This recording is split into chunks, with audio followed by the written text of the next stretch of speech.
ఓం గణేశాయ నమః. ఓం శ్రీకృష్ణ పరబ్రహ్మణే నమః. ఎస్విఎన్ భక్తి ఛానల్ ప్రేక్షకులకు భగవంతుని పూర్ణ ఆశీస్సులు లభించాలని మీ అందరికీ కూడా శుభాశీస్సులు తెలియజేస్తున్నాను. ఈరోజు మనం భగవద్గీతలోని ధ్యాన యోగము లేదా ఆత్మ సంయమ యోగము అనే అధ్యాయంను ప్రారంభిస్తున్నాము. ఈ ధ్యాన యోగము 6వ అధ్యాయంలో చాలా విపులంగా వివరంగా శ్రీకృష్ణ భగవానుడు తెలియజేశాడు. ఈ ధ్యాన యోగంనే మనం సాధారణంగా ధ్యానము లేక మెడిటేషన్ అంటుంటాం, యోగా ఆఫ్ మెడిటేషన్ అంటుంటాం. ఈరోజు మనం ఈ ధ్యాన యోగం ఎలా ఆచరించాలి, ఎక్కడ ఆచరించాలి, దాని ఫలితాలు ఏమిటి, అలాగే దానిలో వచ్చే అడ్డంకులు ఏంటి, ఆ అడ్డంకుల్ని ఎలా అధిగమించాలని శ్రీకృష్ణ పరమాత్మ తెలియజేశాడు. అలాగే ఇంకా దీని యొక్క రూల్స్ అండ్ రెగ్యులేషన్స్, ఏమైనా నియమ నిబంధనలు ఉన్నాయా, ఇలాంటివన్నీ కూడా విపులంగా మనం చక్కగా వివరించుకుందాం. ముందుగా ఈ ధ్యాన యోగం ఎక్కడ చేయాలి, ఎలా చేయాలి అంటే, ధ్యాన యోగము రహస్య స్థిత ఏకాకి అని చెప్పాడు స్వామి 6వ అధ్యాయంలో. రహస్య స్థిత అంటే ఒక ఏకాంత ప్రదేశంలో ఈ ధ్యాన యోగము చెయ్యాలి. ఏకాకి, ఒక్కడవే ఏకాంతంగా చెయ్యాలి. ఏకాంత ప్రదేశం అంటే పూర్వకాలంలో ఒక నది ఒడ్డున, లేకపోతే ఒక పర్వత గుహల్లో, అడవుల్లో, పువ్వుల తోటల్లో, ఇలాంటి వాటిల్లో చేసేవాడు. ఇప్పుడు అందరికీ అలాంటి ప్రదేశాల్లో చేయడానికి అవకాశం ఉండదు. కాబట్టి ఎవరి ఇంట్లో వాళ్ళు ఒక దేవుడి మందిరంలోనో, పూజా మందిరంలోనో, ఒక ధ్యాన మందిరంలోనో, అది కూడా వీలవకపోతే ఇంట్లోనే ఒక చిన్న గదిలో తలుపు వేసుకుని ఎవరికి వాళ్ళు ఆనందంగా ఈ ధ్యాన యోగమును అభ్యసించవచ్చు. ఎందుకంటే 10 మంది తిరిగే ప్రదేశంలో నువ్వు ధ్యాన యోగం చేసినట్టయితే నీకు డిస్టర్బెన్స్ అనేది కలుగుతుంది, నీకు ధ్యాన యోగము కుదరదు. కాబట్టి అటువంటి ఒక రూమ్లో మనము తలుపేసుకుని ముందే ఇంట్లో వాళ్ళతో చెప్పి, ఇలా నేను ధ్యాన యోగం ఆచరిస్తున్నాను అని డిస్టర్బ్ చేయొద్దని చెప్పి మనం కూర్చుని చక్కగా ఆచరించుకోవచ్చు. అలాగే ఏకాకి అని చెప్పాడు. ఏకాకి అంటే ఒక్కడవే చెయ్యి ధ్యాన యోగము. కానీ నీకు ఇంకొక 2 అవకాశాలు ఉన్నాయి. మీ గురువులతోనో, లేకంటే మీకంటే ధ్యానంలో ఉన్నత స్థితుల్లో ఉన్న వాళ్ళతోనో నువ్వు చేయవచ్చు, తప్పులేదు. అది నీకు ఇంకా ఎంతో మేలు కలిగిస్తుంది. ఎందుకంటే మీ యొక్క గురువులు ఇంకా ఉన్నత స్థాయిలో చాలా కాలం నుంచి ధ్యానయోగం అభ్యసిస్తున్న వారితో నువ్వు కనుక సాధన చేసినట్టయితే వారి యొక్క దివ్యమైన తరంగములు కూడా నువ్వు గ్రహించి తొందరగా ఉన్నత స్థితికి చేరతావు. లేదా అధమం ఇంకొక అవకాశం మాత్రం ఉంది. అంటే నీలాగనే పట్టుదలతో, నిజాయితీతో ఆ పరమాత్మను పొందాలి, చేరుకోవాలి అనేటువంటి జిజ్ఞాసతో, పట్టుదలతో ఎవరైతే ఉంటారో వారితో కలిపి నువ్వు ఈ ధ్యాన యోగం ఆచరించవచ్చు.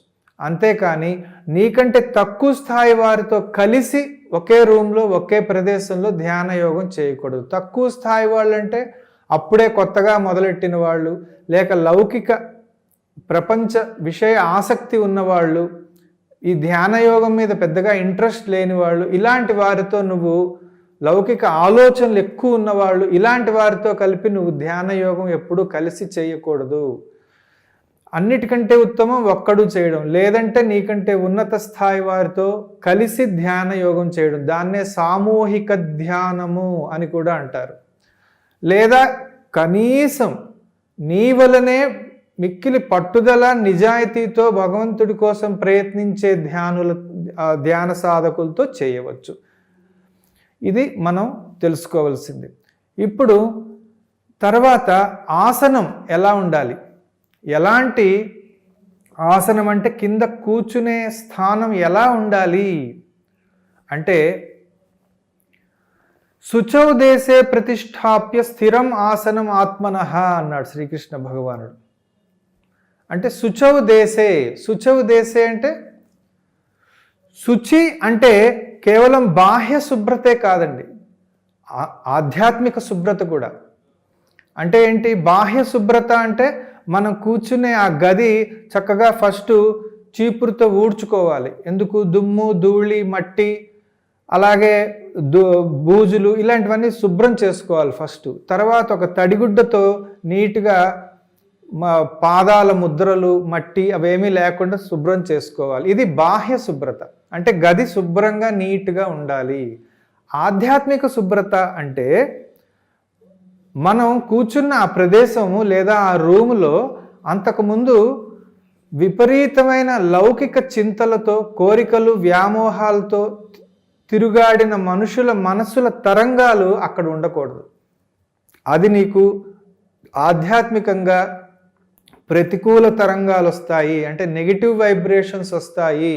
అలాంటి చోట కూర్చుంటే వారు అంతకుముందు అన్ని లౌకిక విషయములు ఆలోచించి కోరికలు వ్యామోహాలతో రకరకాల ఆలోచనలు చేసి మాట్లాడుకుని ఉన్నారు కాబట్టి వారి మానసిక తరంగాలు ఆ ప్రదేశంలో ఉంటాయి.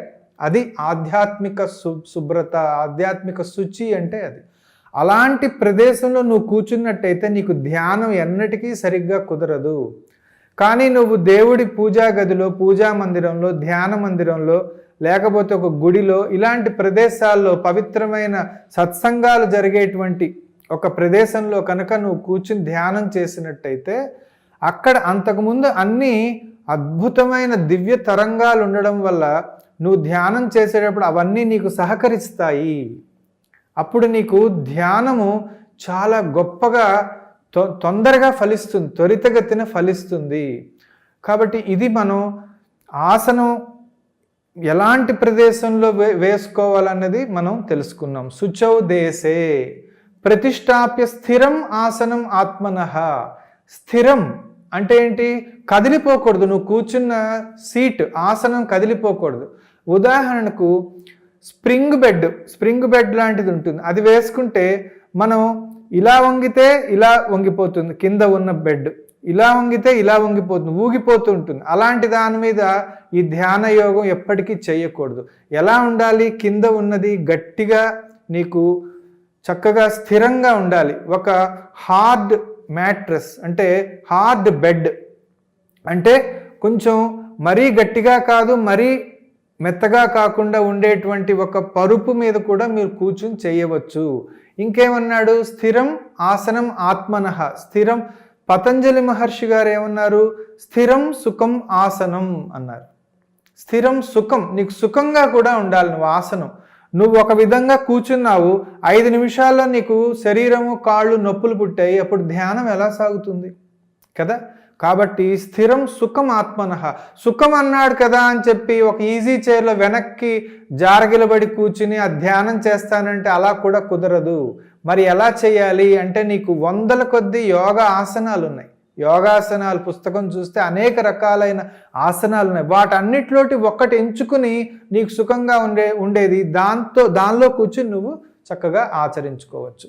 అది యోగా ఆసనాల్లోంచి ఒక సుఖకరమైన ఆసనం ఎంచుకుని కూర్చోమని కానీ నీకు ఎలా కావాలంటే అలా పడుకుని జారగిలబడి అలా కూర్చుని చేయమని కాదన్నమాట.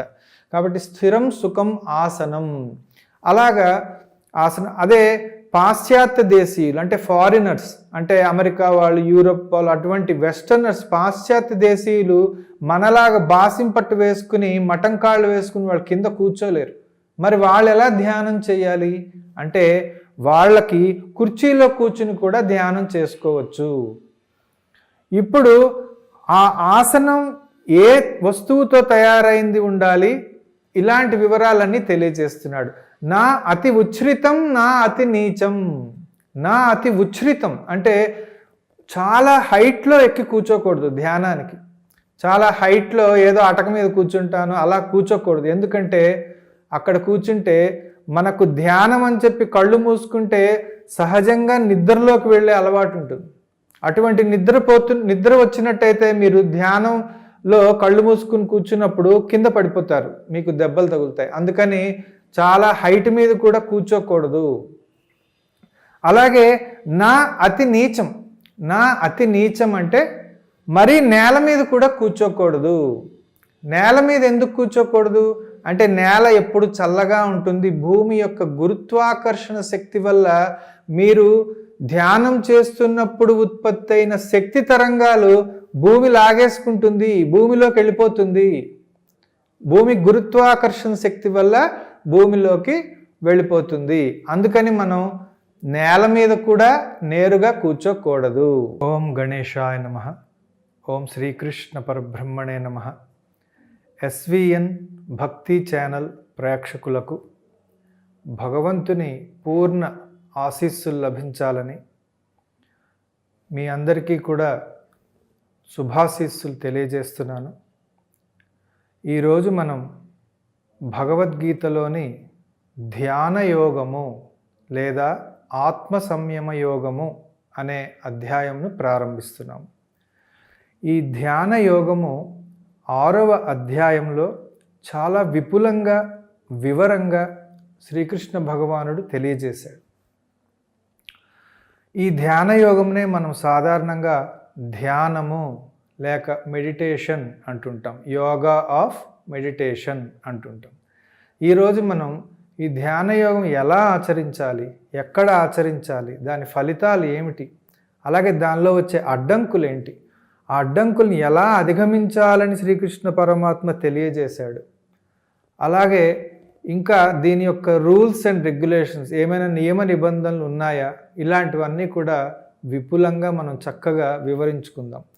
ముందుగా ఈ ధ్యాన యోగం ఎక్కడ చేయాలి, ఎలా చేయాలి అంటే ధ్యాన యోగము రహస్యస్థిత ఏకాకి అని చెప్పాడు స్వామి 6వ అధ్యాయంలో. రహస్యస్థిత అంటే ఒక ఏకాంత ప్రదేశంలో ఈ ధ్యాన యోగము చెయ్యాలి. ఏకాకి, ఒక్కడవే ఏకాంతంగా చెయ్యాలి.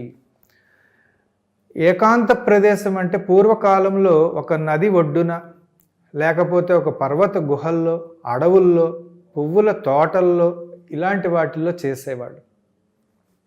ఇప్పుడు అందరికీ అలాంటి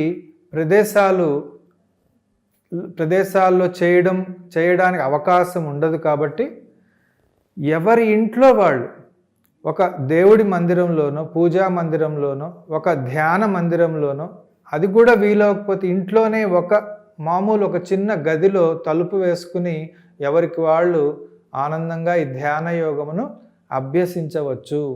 ఎందుకంటే 10 మంది తిరిగే ప్రదేశంలో నువ్వు ధ్యాన యోగం చేసినట్టయితే నీకు డిస్టర్బెన్స్ అనేది కలుగుతుంది, నీకు ధ్యాన యోగము కుదరదు. కాబట్టి అటువంటి ఒక రూమ్లో మనము తలుపేసుకుని ముందే ఇంట్లో వాళ్ళతో చెప్పి ఇలా నేను ధ్యాన యోగం ఆచరిస్తున్నాను అని డిస్టర్బ్ చేయొద్దని చెప్పి మనం కూర్చుని చక్కగా ఆచరించుకోవచ్చు. అలాగే ఏకాకి అని చెప్పాడు. ఏకాకి అంటే ఒక్కడవే చెయ్యి ధ్యాన యోగము. కానీ నీకు ఇంకొక 2 అవకాశాలు ఉన్నాయి. మీ గురువులతోనో లేకంటే మీకంటే ధ్యానంలో ఉన్నత స్థితుల్లో ఉన్న వాళ్ళతోనో నువ్వు చేయవచ్చు, తప్పులేదు. అది నీకు ఇంకా ఎంతో మేలు కలిగిస్తుంది. ఎందుకంటే మీ యొక్క గురువులు ఇంకా ఉన్నత స్థాయిలో చాలా కాలం నుంచి ధ్యానయోగం అభ్యసిస్తున్న వారితో నువ్వు కనుక సాధన చేసినట్టయితే వారి యొక్క దివ్యమైన తరంగములు కూడా నువ్వు గ్రహించి తొందరగా ఉన్నత స్థితికి చేరతావు. లేదా అధమం ఇంకొక అవకాశం మాత్రం ఉంది. అంటే నీలాగనే పట్టుదలతో, నిజాయితీతో ఆ పరమాత్మను పొందాలి, చేరుకోవాలి అనేటువంటి జిజ్ఞాసతో, పట్టుదలతో ఎవరైతే ఉంటారో వారితో కలిపి నువ్వు ఈ ధ్యాన యోగం ఆచరించవచ్చు. అంతేకాని నీకంటే తక్కువ స్థాయి వారితో కలిసి ఒకే రూమ్లో, ఒకే ప్రదేశంలో ధ్యాన యోగం చేయకూడదు. తక్కువ స్థాయి వాళ్ళంటే అప్పుడే కొత్తగా మొదలెట్టిన వాళ్ళు, లేక లౌకిక ప్రపంచ విషయ ఆసక్తి ఉన్నవాళ్ళు, ఈ ధ్యాన యోగం మీద పెద్దగా ఇంట్రెస్ట్ లేని వాళ్ళు, ఇలాంటి వారితో నువ్వు, లౌకిక ఆలోచనలు ఎక్కువ ఉన్నవాళ్ళు, ఇలాంటి వారితో కలిపి నువ్వు ధ్యాన యోగం ఎప్పుడూ కలిసి చేయకూడదు. అన్నిటికంటే ఉత్తమం ఒక్కడు చేయడం, లేదంటే నీకంటే ఉన్నత స్థాయి వారితో కలిసి ధ్యాన యోగం చేయడం. దాన్నే సామూహిక ధ్యానము అని కూడా అంటారు. లేదా కనీసం నీ వలనే మిక్కిలి పట్టుదల నిజాయితీతో భగవంతుడి కోసం ప్రయత్నించే ధ్యాన సాధకులతో చేయవచ్చు. ఇది మనం తెలుసుకోవాల్సింది. ఇప్పుడు తర్వాత ఆసనం ఎలా ఉండాలి, ఎలాంటి ఆసనం అంటే కింద కూర్చునే స్థానం ఎలా ఉండాలి అంటే శుచౌ దేశే ప్రతిష్టాప్య స్థిరం ఆసనం ఆత్మనః అన్నాడు శ్రీకృష్ణ భగవానుడు. అంటే శుచౌ దేశే అంటే శుచి అంటే కేవలం బాహ్య శుభ్రతే కాదండి, ఆధ్యాత్మిక శుభ్రత కూడా. అంటే ఏంటి బాహ్య శుభ్రత అంటే మనం కూర్చునే ఆ గది చక్కగా ఫస్ట్ చీపురుతో ఊడ్చుకోవాలి. ఎందుకు? దుమ్ము ధూళి మట్టి అలాగే బూజులు ఇలాంటివన్నీ శుభ్రం చేసుకోవాలి ఫస్ట్. తర్వాత ఒక తడిగుడ్డతో నీట్గా పాదాల ముద్రలు మట్టి అవేమీ లేకుండా శుభ్రం చేసుకోవాలి. ఇది బాహ్య శుభ్రత, అంటే గది శుభ్రంగా నీట్గా ఉండాలి. ఆధ్యాత్మిక శుభ్రత అంటే మనం కూర్చున్న ఆ ప్రదేశము లేదా ఆ రూములో అంతకుముందు విపరీతమైన లౌకిక చింతలతో కోరికలు వ్యామోహాలతో తిరుగాడిన మనుషుల మనసుల తరంగాలు అక్కడ ఉండకూడదు. అది నీకు ఆధ్యాత్మికంగా ప్రతికూల తరంగాలు వస్తాయి, అంటే నెగిటివ్ వైబ్రేషన్స్ వస్తాయి. అలాంటి చోట కూర్చుంటే వారు అంతకుముందు అన్ని లౌకిక విషయములు ఆలోచించి కోరికలు వ్యామోహాలతో రకరకాల ఆలోచనలు చేసి మాట్లాడుకుని ఉన్నారు కాబట్టి వారి మానసిక తరంగాలు ఆ ప్రదేశంలో ఉంటాయి. అది ఆధ్యాత్మిక శుభ్రత, ఆధ్యాత్మిక శుచి అంటే అది. అలాంటి ప్రదేశంలో నువ్వు కూర్చున్నట్టయితే నీకు ధ్యానం ఎన్నటికీ సరిగ్గా కుదరదు.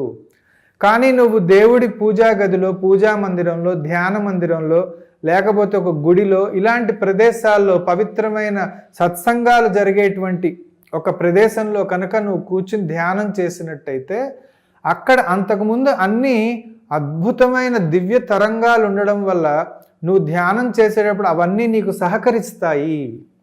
అప్పుడు నీకు ధ్యానము చాలా గొప్పగా తొందరగా ఫలిస్తుంది, త్వరితగతిన ఫలిస్తుంది.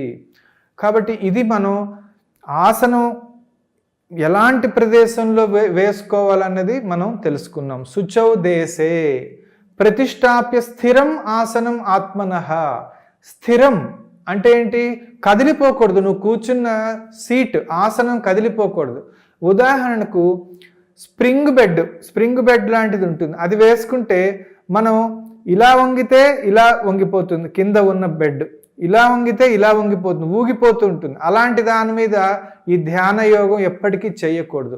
ఎలా ఉండాలి? కింద ఉన్నది గట్టిగా నీకు చక్కగా స్థిరంగా ఉండాలి. ఒక హార్డ్ మ్యాట్రెస్ అంటే హార్డ్ బెడ్ అంటే కొంచెం మరీ గట్టిగా కాదు, మరీ మెత్తగా కాకుండా ఉండేటువంటి ఒక పరుపు మీద కూడా మీరు కూర్చుని చేయవచ్చు. ఇంకేమన్నాడు? స్థిరం ఆసనం ఆత్మనః. స్థిరం, పతంజలి మహర్షి గారు ఏమన్నారు? స్థిరం సుఖం ఆసనం అన్నారు. స్థిరం సుఖం, నీకు సుఖంగా కూడా ఉండాలి నువ్వు ఆసనం. నువ్వు ఒక విధంగా కూర్చున్నావు, 5 నిమిషాల్లో నీకు శరీరము కాళ్ళు నొప్పులు పుట్టాయి, అప్పుడు ధ్యానం ఎలా సాగుతుంది కదా? కాబట్టి స్థిరం సుఖం ఆత్మనః. సుఖం అన్నాడు కదా అని చెప్పి ఒక ఈజీ చైర్లో వెనక్కి జారగిలబడి కూర్చుని ఆ ధ్యానం చేస్తానంటే అలా కూడా కుదరదు. మరి ఎలా చేయాలి అంటే నీకు 100ల కొద్దీ యోగా ఆసనాలు ఉన్నాయి. యోగాసనాలు పుస్తకం చూస్తే అనేక రకాలైన ఆసనాలు ఉన్నాయి. వాటన్నిటిలోటి ఒక్కటి ఎంచుకుని నీకు సుఖంగా ఉండేది దానిలో కూర్చుని నువ్వు చక్కగా ఆచరించుకోవచ్చు. అది యోగా ఆసనాల్లోంచి ఒక సుఖకరమైన ఆసనం ఎంచుకుని కూర్చోమని కానీ నీకు ఎలా కావాలంటే అలా పడుకుని జారగిలబడి అలా కూర్చుని చేయమని కాదన్నమాట. కాబట్టి స్థిరం సుఖం ఆసనం. అలాగా ఆసనం. అదే పాశ్చాత్య దేశీయులు అంటే ఫారినర్స్, అంటే అమెరికా వాళ్ళు, యూరోప్ వాళ్ళు, అటువంటి వెస్టర్నర్స్, పాశ్చాత్య దేశీయులు మనలాగా బాసింపట్టు వేసుకుని మటం కాళ్ళు వేసుకుని వాళ్ళు కింద కూర్చోలేరు. మరి వాళ్ళు ఎలా ధ్యానం చేయాలి అంటే వాళ్ళకి కుర్చీలో కూర్చుని కూడా ధ్యానం చేసుకోవచ్చు. ఇప్పుడు ఆ ఆసనం ఏ వస్తువుతో తయారైంది ఉండాలి, ఇలాంటి వివరాలన్నీ తెలియజేస్తున్నాడు. నా అతి ఉచ్ఛ్రితం నా అతి నీచం. నా అతి ఉచ్ఛ్రితం అంటే చాలా హైట్లో ఎక్కి కూర్చోకూడదు ధ్యానానికి. చాలా హైట్లో ఏదో అటక మీద కూర్చుంటాను అలా కూర్చోకూడదు. ఎందుకంటే అక్కడ కూర్చుంటే మనకు ధ్యానం అని చెప్పి కళ్ళు మూసుకుంటే సహజంగా నిద్రలోకి వెళ్ళే అలవాటు ఉంటుంది. అటువంటి నిద్ర వచ్చినట్టయితే మీరు ధ్యానంలో కళ్ళు మూసుకుని కూర్చున్నప్పుడు కింద పడిపోతారు, మీకు దెబ్బలు తగులుతాయి. అందుకని చాలా హైట్ మీద కూడా కూర్చోకూడదు. అలాగే నా అతి నీచం. నా అతి నీచం అంటే మరీ నేల మీద కూడా కూర్చోకూడదు. నేల మీద ఎందుకు కూర్చోకూడదు అంటే నేల ఎప్పుడు చల్లగా ఉంటుంది. భూమి యొక్క గురుత్వాకర్షణ శక్తి వల్ల మీరు ధ్యానం చేస్తున్నప్పుడు ఉత్పత్తి అయిన శక్తి తరంగాలు భూమి లాగేసుకుంటుంది, భూమిలోకి వెళ్ళిపోతుంది. భూమి గురుత్వాకర్షణ శక్తి వల్ల భూమిలోకి వెళ్ళిపోతుంది. అందుకని మనం నేల మీద కూడా నేరుగా కూర్చోకూడదు. కాబట్టి నేరుగా నేల మీద కూడా కూర్చోకూడదు. నా అతి నీచం అంటే నేల మీద కూర్చున్నా కూడా భూమి గురుత్వాకర్షణ శక్తి వల్ల నువ్వు సంపాదించుకుంటున్న ధ్యానంలో సంపాదించుకున్న శక్తి తరంగాలు భూమిలోకి వెళ్ళిపోతాయి. కాబట్టి మరి ఏం చేయాలి అంటే కొన్ని వస్తువులు ఇప్పుడు చెప్తున్నారు శ్రీకృష్ణ పరమాత్మ. అవి వేసుకుని మనం కూర్చున్నట్టయితే సరిగ్గా సరిపోతుంది. అవి ఏమిటి అంటే చేలాజిన కుశోత్తరం అని చెప్పారు. చేల అంటే వస్త్రం, బట్ట. అజినము అంటే జింక చర్మం లేక పులి చర్మము. చేలాజిన కుశోత్తరం. కుశ అంటే దర్భగడ్డి, అంటే భూమిలోంచి మొలకెత్తి వచ్చే ఒక విధమైనటువంటి గడ్డిని దర్భగడ్డి అంటారు. ఆ చేలాజిన కుశోత్తరం. ఉత్తరం అంటే ఉత్తరోత్తరం. కుశం మీద అజినం, అజినం మీద చేలం వేసుకుని కూర్చోవాలి.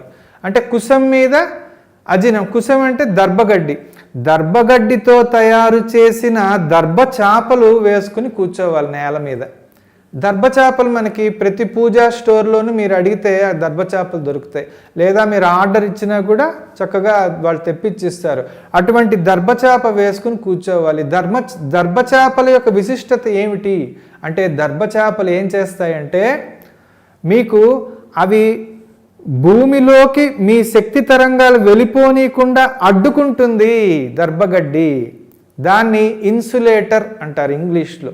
తెలుగులో మీ శక్తి తరంగాలను వెళ్ళిపోనివ్వకుండా అడ్డుకునే నిరోధక వస్తువు అన్నమాట. అది మీరు ఆ దర్భగడ్డి వేసుకుని దర్భచాప వేసుకుని దాని మీద అజినం, చేలాజిన కుశోత్తరం. చేల అజిన కుశం చెప్పాం. నెక్స్ట్ దాని మీద ఏం వేయాలి? అజినం. అజినం అంటే జింక చర్మము లేకపోతే పులి చర్మము. పూర్వకాలంలో ఏం చేసేవాళ్ళంటే చనిపోయిన అంటే సహజంగా వాటంతట అవి చనిపోయిన ఏ జింకనో, జింక చర్మమో, పులి చర్మమో, చిరుత పులి చర్మమో సహజంగా వాటంతట చనిపోయిన వాటిని చక్కగా శుభ్రం చేసుకుని నీటితో శుభ్రం చేసుకుని ఎండలో శుభ్రంగా ఆరబెట్టుకుని దాన్ని కింద ఆసనం కింద వేసుకునేవాళ్ళు. కానీ ఈ కాలంలో అది చట్టరీత్యా నేరము. కాబట్టి మనం వాటి జోలికి వెళ్లకుండా మరి ఏం వేసుకోవాలి అజినం బదులు అంటే ఒక ఉలెన్ బ్లాంకెట్ వేసుకోవచ్చు. ఉలెన్ బ్లాంకెట్ అంటే ఉన్నితో చేసినటువంటి దుప్పటి. ఆ ఉన్నితో చేసిన దుప్పటికి కూడా కొన్ని దుప్పట్లకి ఆ దారం గుచ్చుకుంటూ ఉంటుంది, మనకి గుచ్చుకుంటూ ఉంటాయి, కొంచెం ముళ్ళుగా ఉంటాయి. అలాంటిది కాకుండా మెత్తటి ఉన్నితో చేసిన దుప్పటిని మనం మన కింద వేసుకోవాలి. దాని మీద ఏం వేసుకోవాలి? చేలము.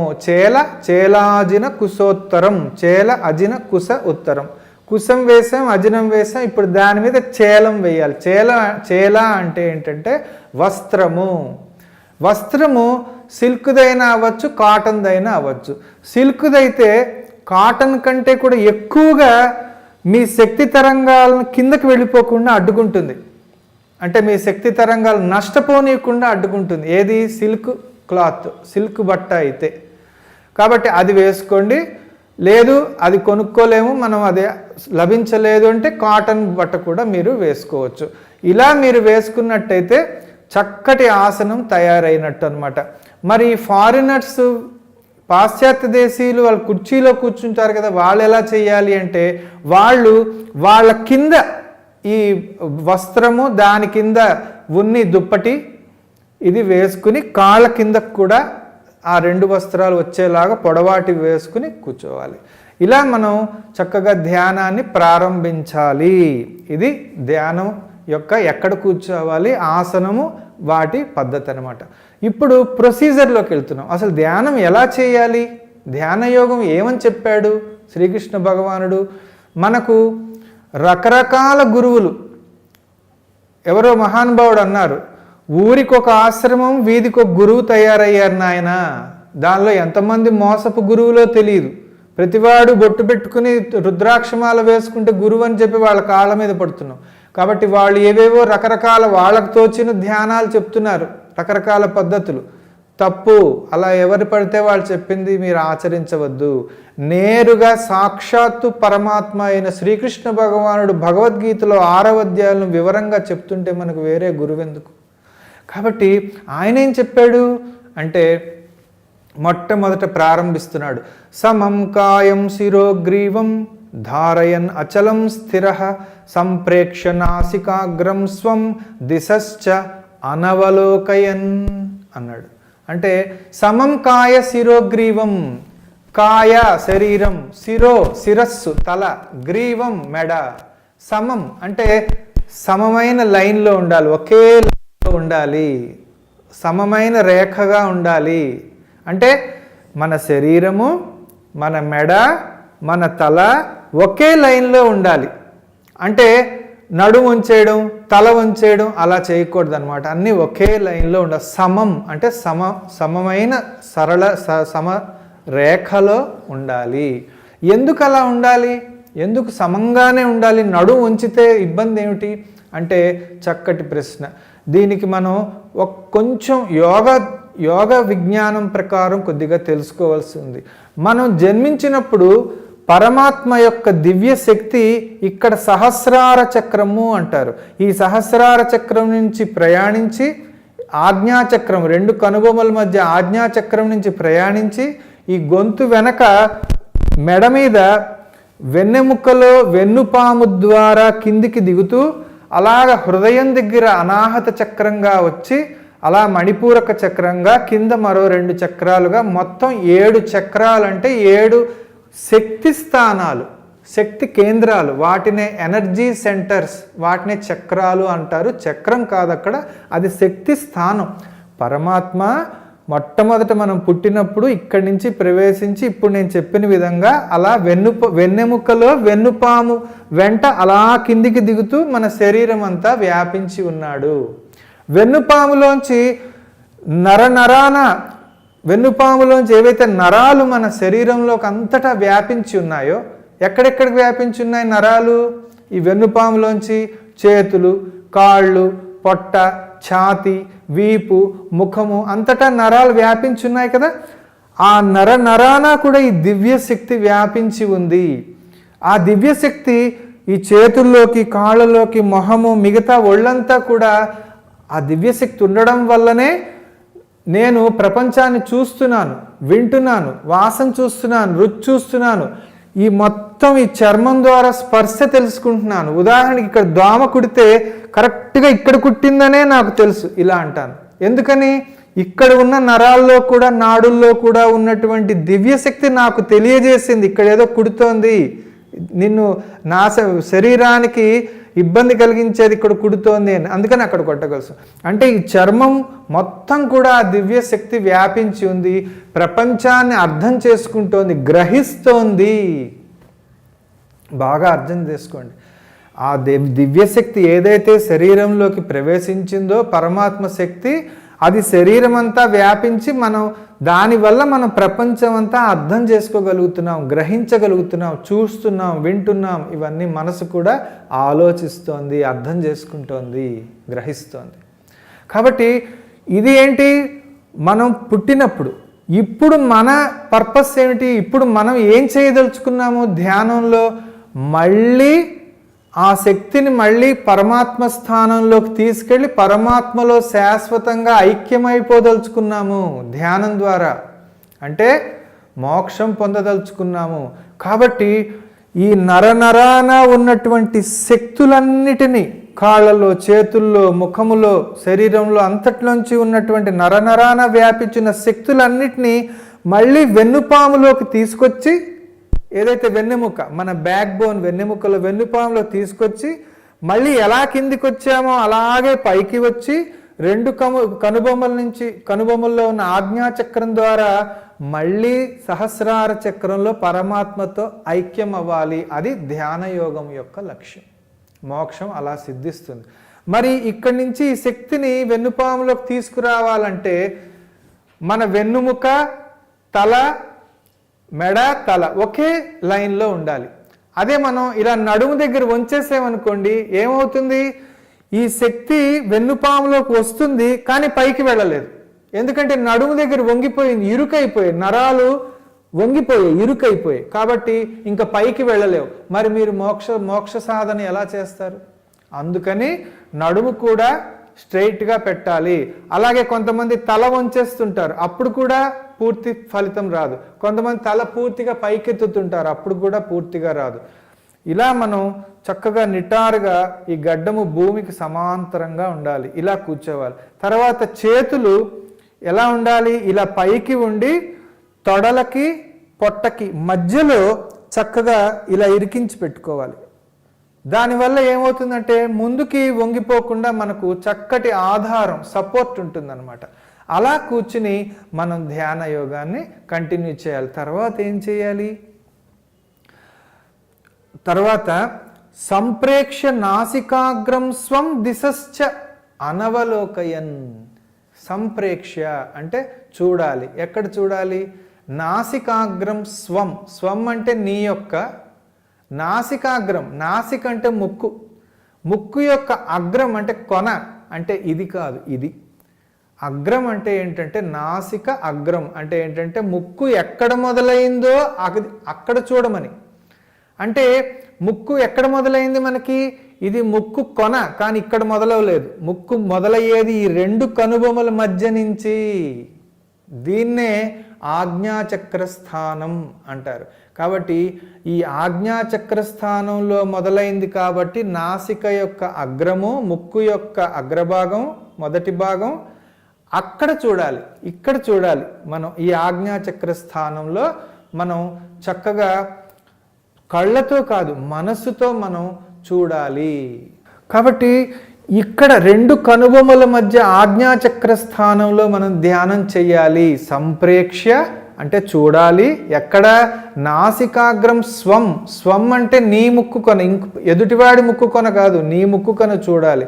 నాసిక అగ్రస్థానాన్ని చూడాలి. అంటే ఇక్కడ నాసిక అగ్రం చూడడం అంటే మీరు కళ్ళు తెరిచి చూడకూడదు, కళ్ళు మూసుకుని మన మనస్సుతో ఇక్కడ దృష్టిని నిలిపి ఉంచాలి. అది మనం చేయవలసిన పద్ధతి అన్నమాట. అదే మనం ఇక్కడ ముక్కు కొన మీద ఇక్కడ ధ్యానం చేస్తే ఏమవుతుందంటే మనకు ధ్యాన ఫలం సరిగా సిద్ధించదు. దీన్నే స్వామి యుక్తేశ్వరగిరి స్వామి చమత్కారంగా ఒక మాట అంటారు. నాయన, అసలే ధ్యాన యోగము కష్టమైన మార్గము కదా పరమాత్మను సాధించడం అంటే, దానికి తోడు మెల్లకళ్ళు రావడం అవసరమా? ఇక్కడ ఎందుకు ధ్యానించాలి అని అడుగుతారు చమత్కారంగా. కాబట్టి మనం ఇక్కడ ధ్యానించాలి.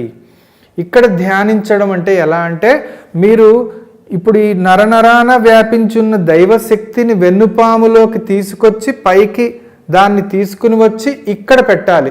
సో సమస్త శక్తులను క్రోడీకరించి కేంద్రీకరించి ఇక్కడ కేంద్రీకరించాలి ఆజ్ఞాచక్ర స్థానంలో.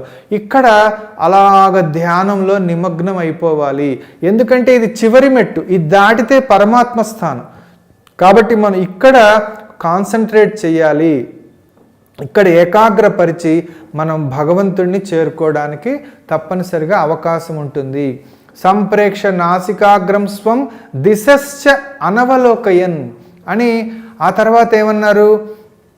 దిశ అంటే దిక్కులు, అనవలోకయం చూడకూడదు, దిక్కులు చూడరాదు.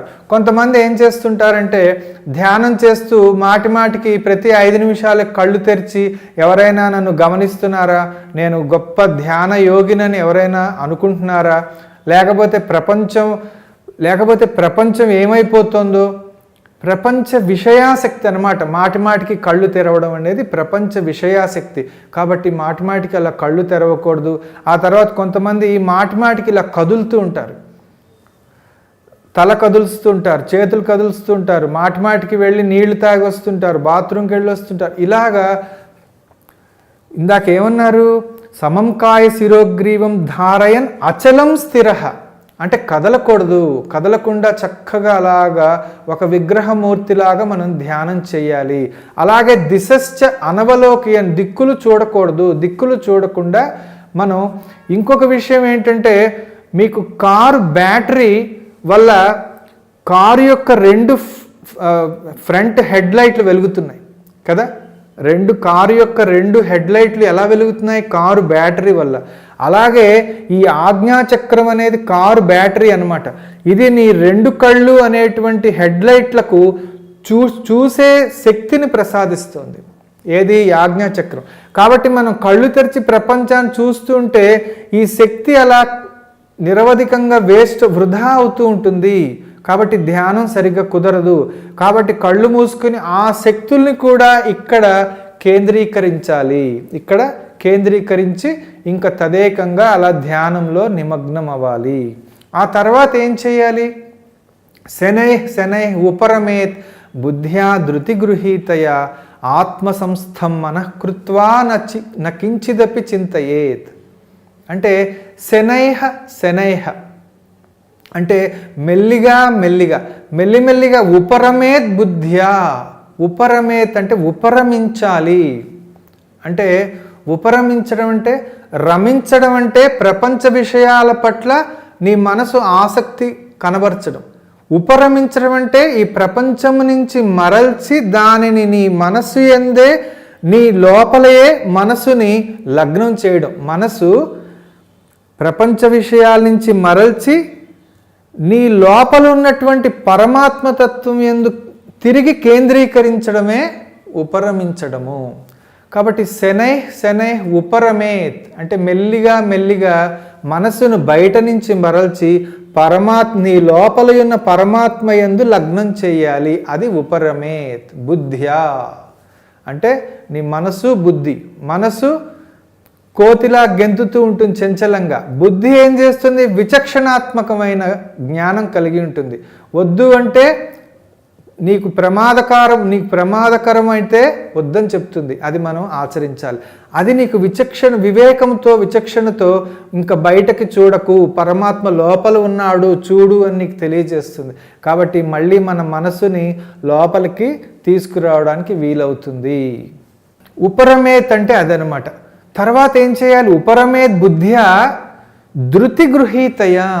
ధృతి అంటే ఏంటంటే 2 అర్థాలు ఉన్నాయి సంస్కృతంలో. ధృతి అంటే తెలుగులో ధైర్యము అని వస్తుంది, ఓర్పు అని కూడా వస్తుంది. ఇక్కడ ఓర్పు అనేది చక్కగా అన్వయం అవుతుంది. ఎందుకంటే మనం ఓర్పుతో ఈ ధ్యాన యోగమును ఆచరించాలి.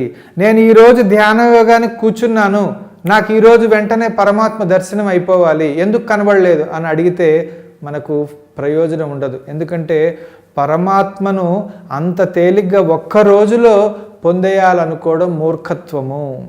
అనేక సంవత్సరాల ధ్యాన అభ్యాసము, జపము, స్మరణ, సద్గ్రంథాల పఠన, సమాజ సేవ ఇలాంటివన్నీ చేస్తూ మనసుని పరమాత్మ యందు లగ్నం చేయగలిసిన నాడు పరమాత్మ దర్శనం అవుతుంది. కానీ నువ్వు ఒక్కరోజు ఇలా ధ్యానంలో కూర్చుని నాకు పరమాత్మ దర్శనం కావాలంటే అది ఎలా ఉంటుందంటే, నువ్వు 10వ తరగతి పరీక్ష నీకు ఒక సంవత్సరం అంతా నువ్వు ప్రతిరోజు క్లాసులకు వెళ్ళి పాఠాలు నేర్చుకుని హోంవర్క్లు క్లాస్ వర్క్లు చేసి అలా 365 రోజులు సాధన చేసి చివరకు పరీక్ష రాసి పాస్ అయితేనే నీకు 10వ తరగతి పాస్ అయినట్టు. మరి ఒక చిన్న 10వ తరగతికే అన్ని రోజులు మన ఓర్పుగా మనం పాఠాలు నేర్చుకుంటూ చదవాల్సి వచ్చినప్పుడు మరి ఇంత గొప్ప ధ్యాన సాధన ఒక్క రోజులో వచ్చేయాలంటే సాధ్యమేనా? కాబట్టి మనం ఓర్పుతో అభ్యాసంతో ప్రతిరోజు సాధన చేస్తే తప్పకుండా సాధ్యమే, పరమాత్మ దర్శనం మనకి అవుతుంది. అందుకని ధృతి గృహీతయా అన్నాడు. ధృతి అంటే ఓర్పు పట్టు, ఓర్పు వహించు. షిరిడి సాయిబాబా వారు కూడా శ్రద్ధ సబూరి, సబూరి అంటే ఓర్పు. పరమాత్మ నీకు ఇలా చిటిక వేస్తే లభించడు, ఓర్పుగా సాధన చేయాలి. తర్వాత ఏం చెప్పాడు? శనై ఉపరమేత్ బుద్ధ్యా ధృతి గృహీతయా ఆత్మసంస్థం మనఃకృత్వా న కించిదపి చింతయేత్. అంటే కొంచెం కూడా ఇంకేం ఆలోచించకూడదు, నీ మనసును సంపూర్ణంగా పరమాత్మ యందే లగ్నం చేయాలి అని చెప్పాడు. ఆ తర్వాత ఏమవుతుంది? ఏం చేయాలి? యతో నిశ్చరతి మనః చంచలం అస్థిరం, యతో నిశ్చరతి మనః చంచలం అస్థిరం తతః నియమ్యేతత్ ఆత్మని ఏవ వశం నయేత్. అంటే యతో నిశ్చరతి, యతో అంటే ఎక్కడెక్కడైతే మనసు పరిగెడుతోందో, చరతి అంటే చరించడం, అంటే పరిగెడుతుండడం. ఎక్కడెక్కడైతే ఈ మనసు పరిగెడుతోందో కోతిలాగా, దాన్ని తతః అక్కడక్కడి నుంచి నియమ్య మరల్చి దాన్ని కంట్రోల్ చేసి దాన్ని పట్టుకొచ్చి ఆత్మని ఏవ వశం నయేత్, మళ్ళీ ఇక్కడ పరమాత్మ యందే లగ్నం చేయాలి. వశం నయేత్ అంటే మళ్ళీ ఇక్కడే లగ్నం చేయాలి. అది సహజమండి. మనం ధ్యానంలో కూర్చున్నంత మాత్రాన అందరం యోగులం అయిపోం వెంటనే. మన మనసు పరిగెడుతూ ఉంటుంది. క్రికెట్ అంటుంది, సినిమా అంటుంది, రకరకాల విషయాలు, ఫ్రెండ్స్ అంటుంది, బంధువులు అంటుంది, రకరకాలుగా పరిగెడుతూ ఉంటుంది. కానీ మనం నచ్చ చెప్పాలి మనసుకి. మనం చేసేదే అరగంట గంట, ఆ తర్వాత అంతా మనం ఎలాగూ ప్రపంచంలోనే కదా ఉండాలి. కాబట్టి మన మనసుకి నచ్చ చెప్పాలి. ఒక అరగంట గంట దయచేసి కాస్త ప్రశాంతంగా పరమాత్మ యందు లగ్నం చేయవే మనసా అని దాన్ని ఓదార్చి నయాన భయాన చెప్పి దాన్ని మళ్ళీ ఆత్మని ఏవ వశం నయేత్, మళ్ళీ ఇక్కడే లగ్నం చేయాలి. ఇది ధ్యానయోగం యొక్క సక్సెస్. మీరు విజయం సాధిస్తారు. అంతేగాని అలా ఆలోచిస్తూ పోతే కొంచెం సేపటికి అసలు మీరు ధ్యానం చేస్తున్న విషయమే మర్చిపోతారు. కాబట్టి యతో నిశ్చరతి మనః చంచలం అస్థిరం తతః నియమ్యేతత్ ఆత్మని ఏవ వశం నయేత్, మళ్ళీ దాన్ని తీసుకొచ్చి ఇక్కడే లగ్నం చేయాలి. ఆ తర్వాత ఏం జరుగుతుంది? ప్రశాంతాత్మ విగతభీః బ్రహ్మచారి వ్రతే స్థితాః మనస్సంయమ్య మచ్చిత్తయుక్త ఆసీత మత్పరః అన్నాడు. అంటే ప్రశాంతాత్మ, ప్రశాంతంగా కూర్చోవాలి. చక్కగా ఇలా చిరునవ్వు పెట్టుకుని ధ్యానంలో కూర్చోవాలి. అంతేగాని మనసులో ఎటువంటి టెన్షన్లు, చికాకులు, అలజడులు పెట్టుకోకూడదు. ఎందుకంటే నువ్వు హాయిగా ఆనందంగా ఉన్నావు. ఇప్పుడు పరమాత్మను ధ్యానిస్తున్నావు. పరమాత్మ ఎవరు? నీ తల్లి తండ్రి. కాబట్టి నువ్వు ఎక్కడి నుంచి వచ్చావో అటువంటి తల్లి తండ్రి దగ్గరికి వెళ్తున్నావు. ఉదాహరణకి మీరు అమెరికాలోనో ముంబైలోనో ఉన్నారనుకోండి. మీరు ఒక సంవత్సరం తర్వాత మీ ఇంటికి మీ తల్లిదండ్రులది, మీ అమ్మా నాన్నల దగ్గరికి వస్తున్నారు. అప్పుడు మీరు ఎంత ఆనందంగా ఉంటారు. ఎందుకంటే సంవత్సరం తర్వాత మళ్ళీ మీ కుటుంబంతో కలుసుకోబోతున్నారు. ఎప్పుడెప్పుడు వెళ్దామా అన్నట్టు ఉండాలి. అలాగే ధ్యాన యోగంలో కూడా మీరు పరమాత్మని ఎప్పుడెప్పుడు దర్శిద్దామా, ఆయనే నా తల్లి తండ్రి, నిజమైన తల్లి తండ్రి అనే ఆ ఆనందం ఉండాలి. అందుకని ప్రశాంతమైన మనసుతో ప్రశాంతాత్మ విగత బీహి అంటే భయం, విగత అంటే భయం వదిలేయాలి. భయం ఎందుకు? నీ తల్లి తండ్రే కదా పరమాత్మ. భగవంతుడు ఎవరు?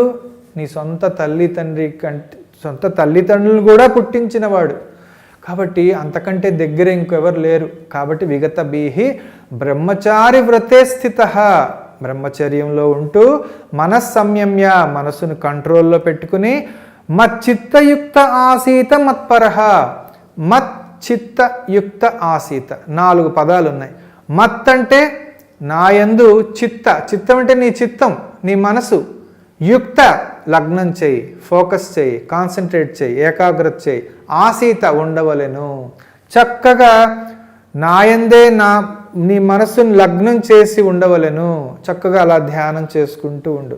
తర్వాత మత్ పరహ, మత్ అంటే నేనే నీకు, పరహ అంటే హయ్యెస్ట్ లక్ష్యం, నీ జీవిత లక్ష్యమే నేను.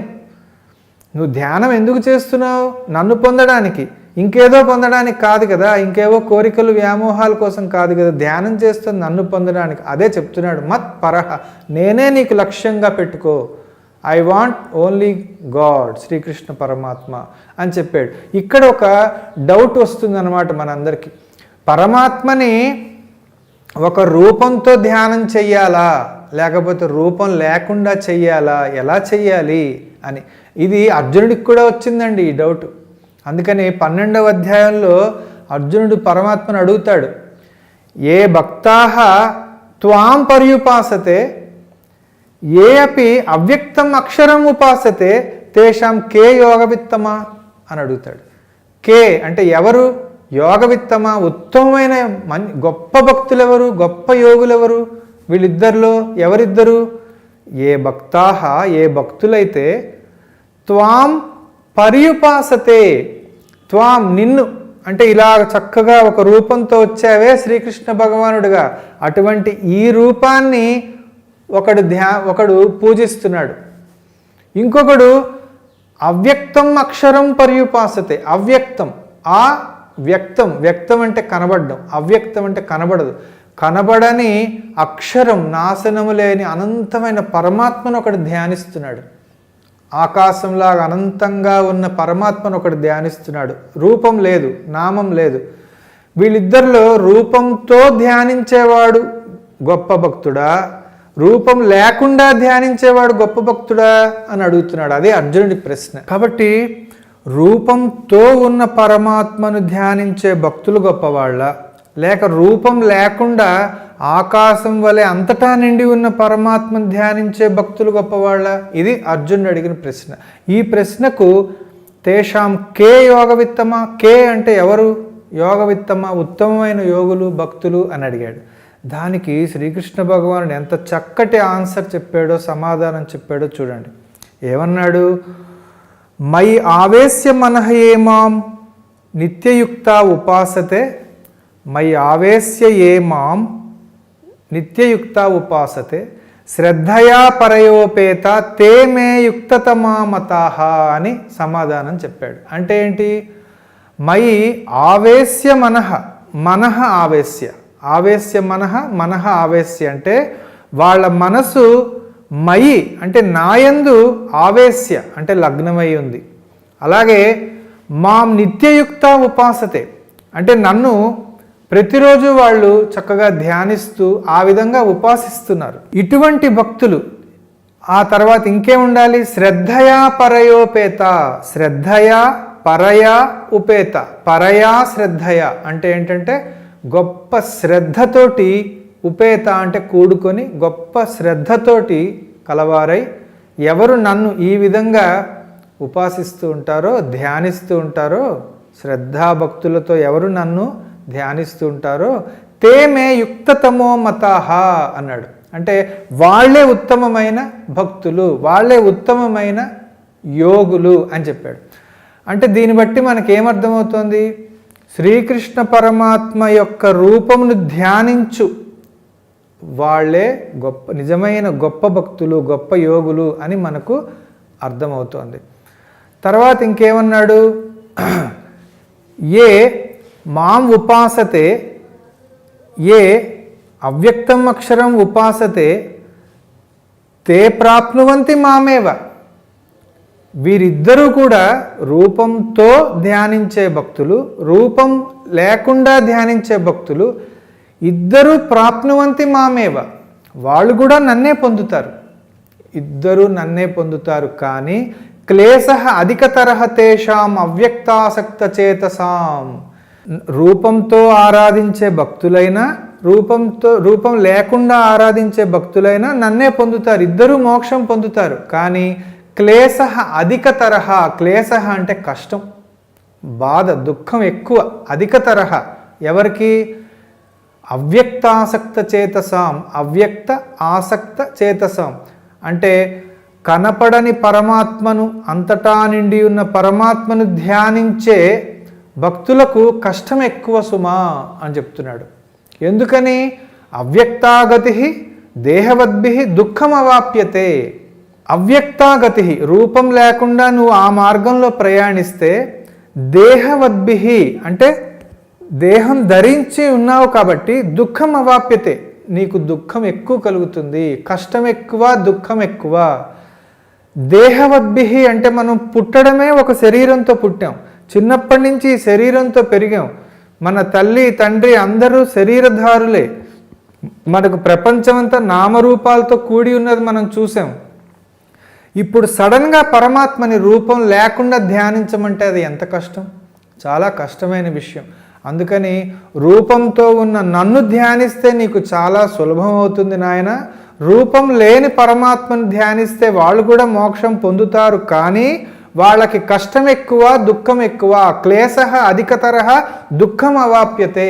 ఎందుకంటే నువ్వు శరీరం ధరించి ఉన్నావు కాబట్టి అన్నాడు తప్ప అవ్యక్తమైన పరమాత్మను ధ్యానించే వాళ్ళు పొందరని కాదు. కాబట్టి నిరాకార భక్తులు, సాకార భక్తులు ఇద్దరూ కూడా మోక్షం పొందుతారు. కానీ సాకార భక్తులు, సగుణ భక్తులు తొందరగా, సులభంగా, హాయిగా పొందుతారు.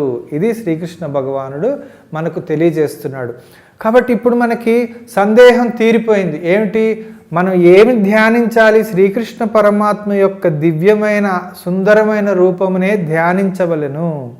ఇప్పుడు ఆ రూపము ఎలా ఉంటుంది అనేది మనకి శ్రీకృష్ణ పరమాత్మ అవతార పరిసమాప్తి ముందు ఉద్ధవ గీతలో మహాభక్తుడైన ఉద్ధవుడికి తన రూపం గురించి తెలియజేశాడు.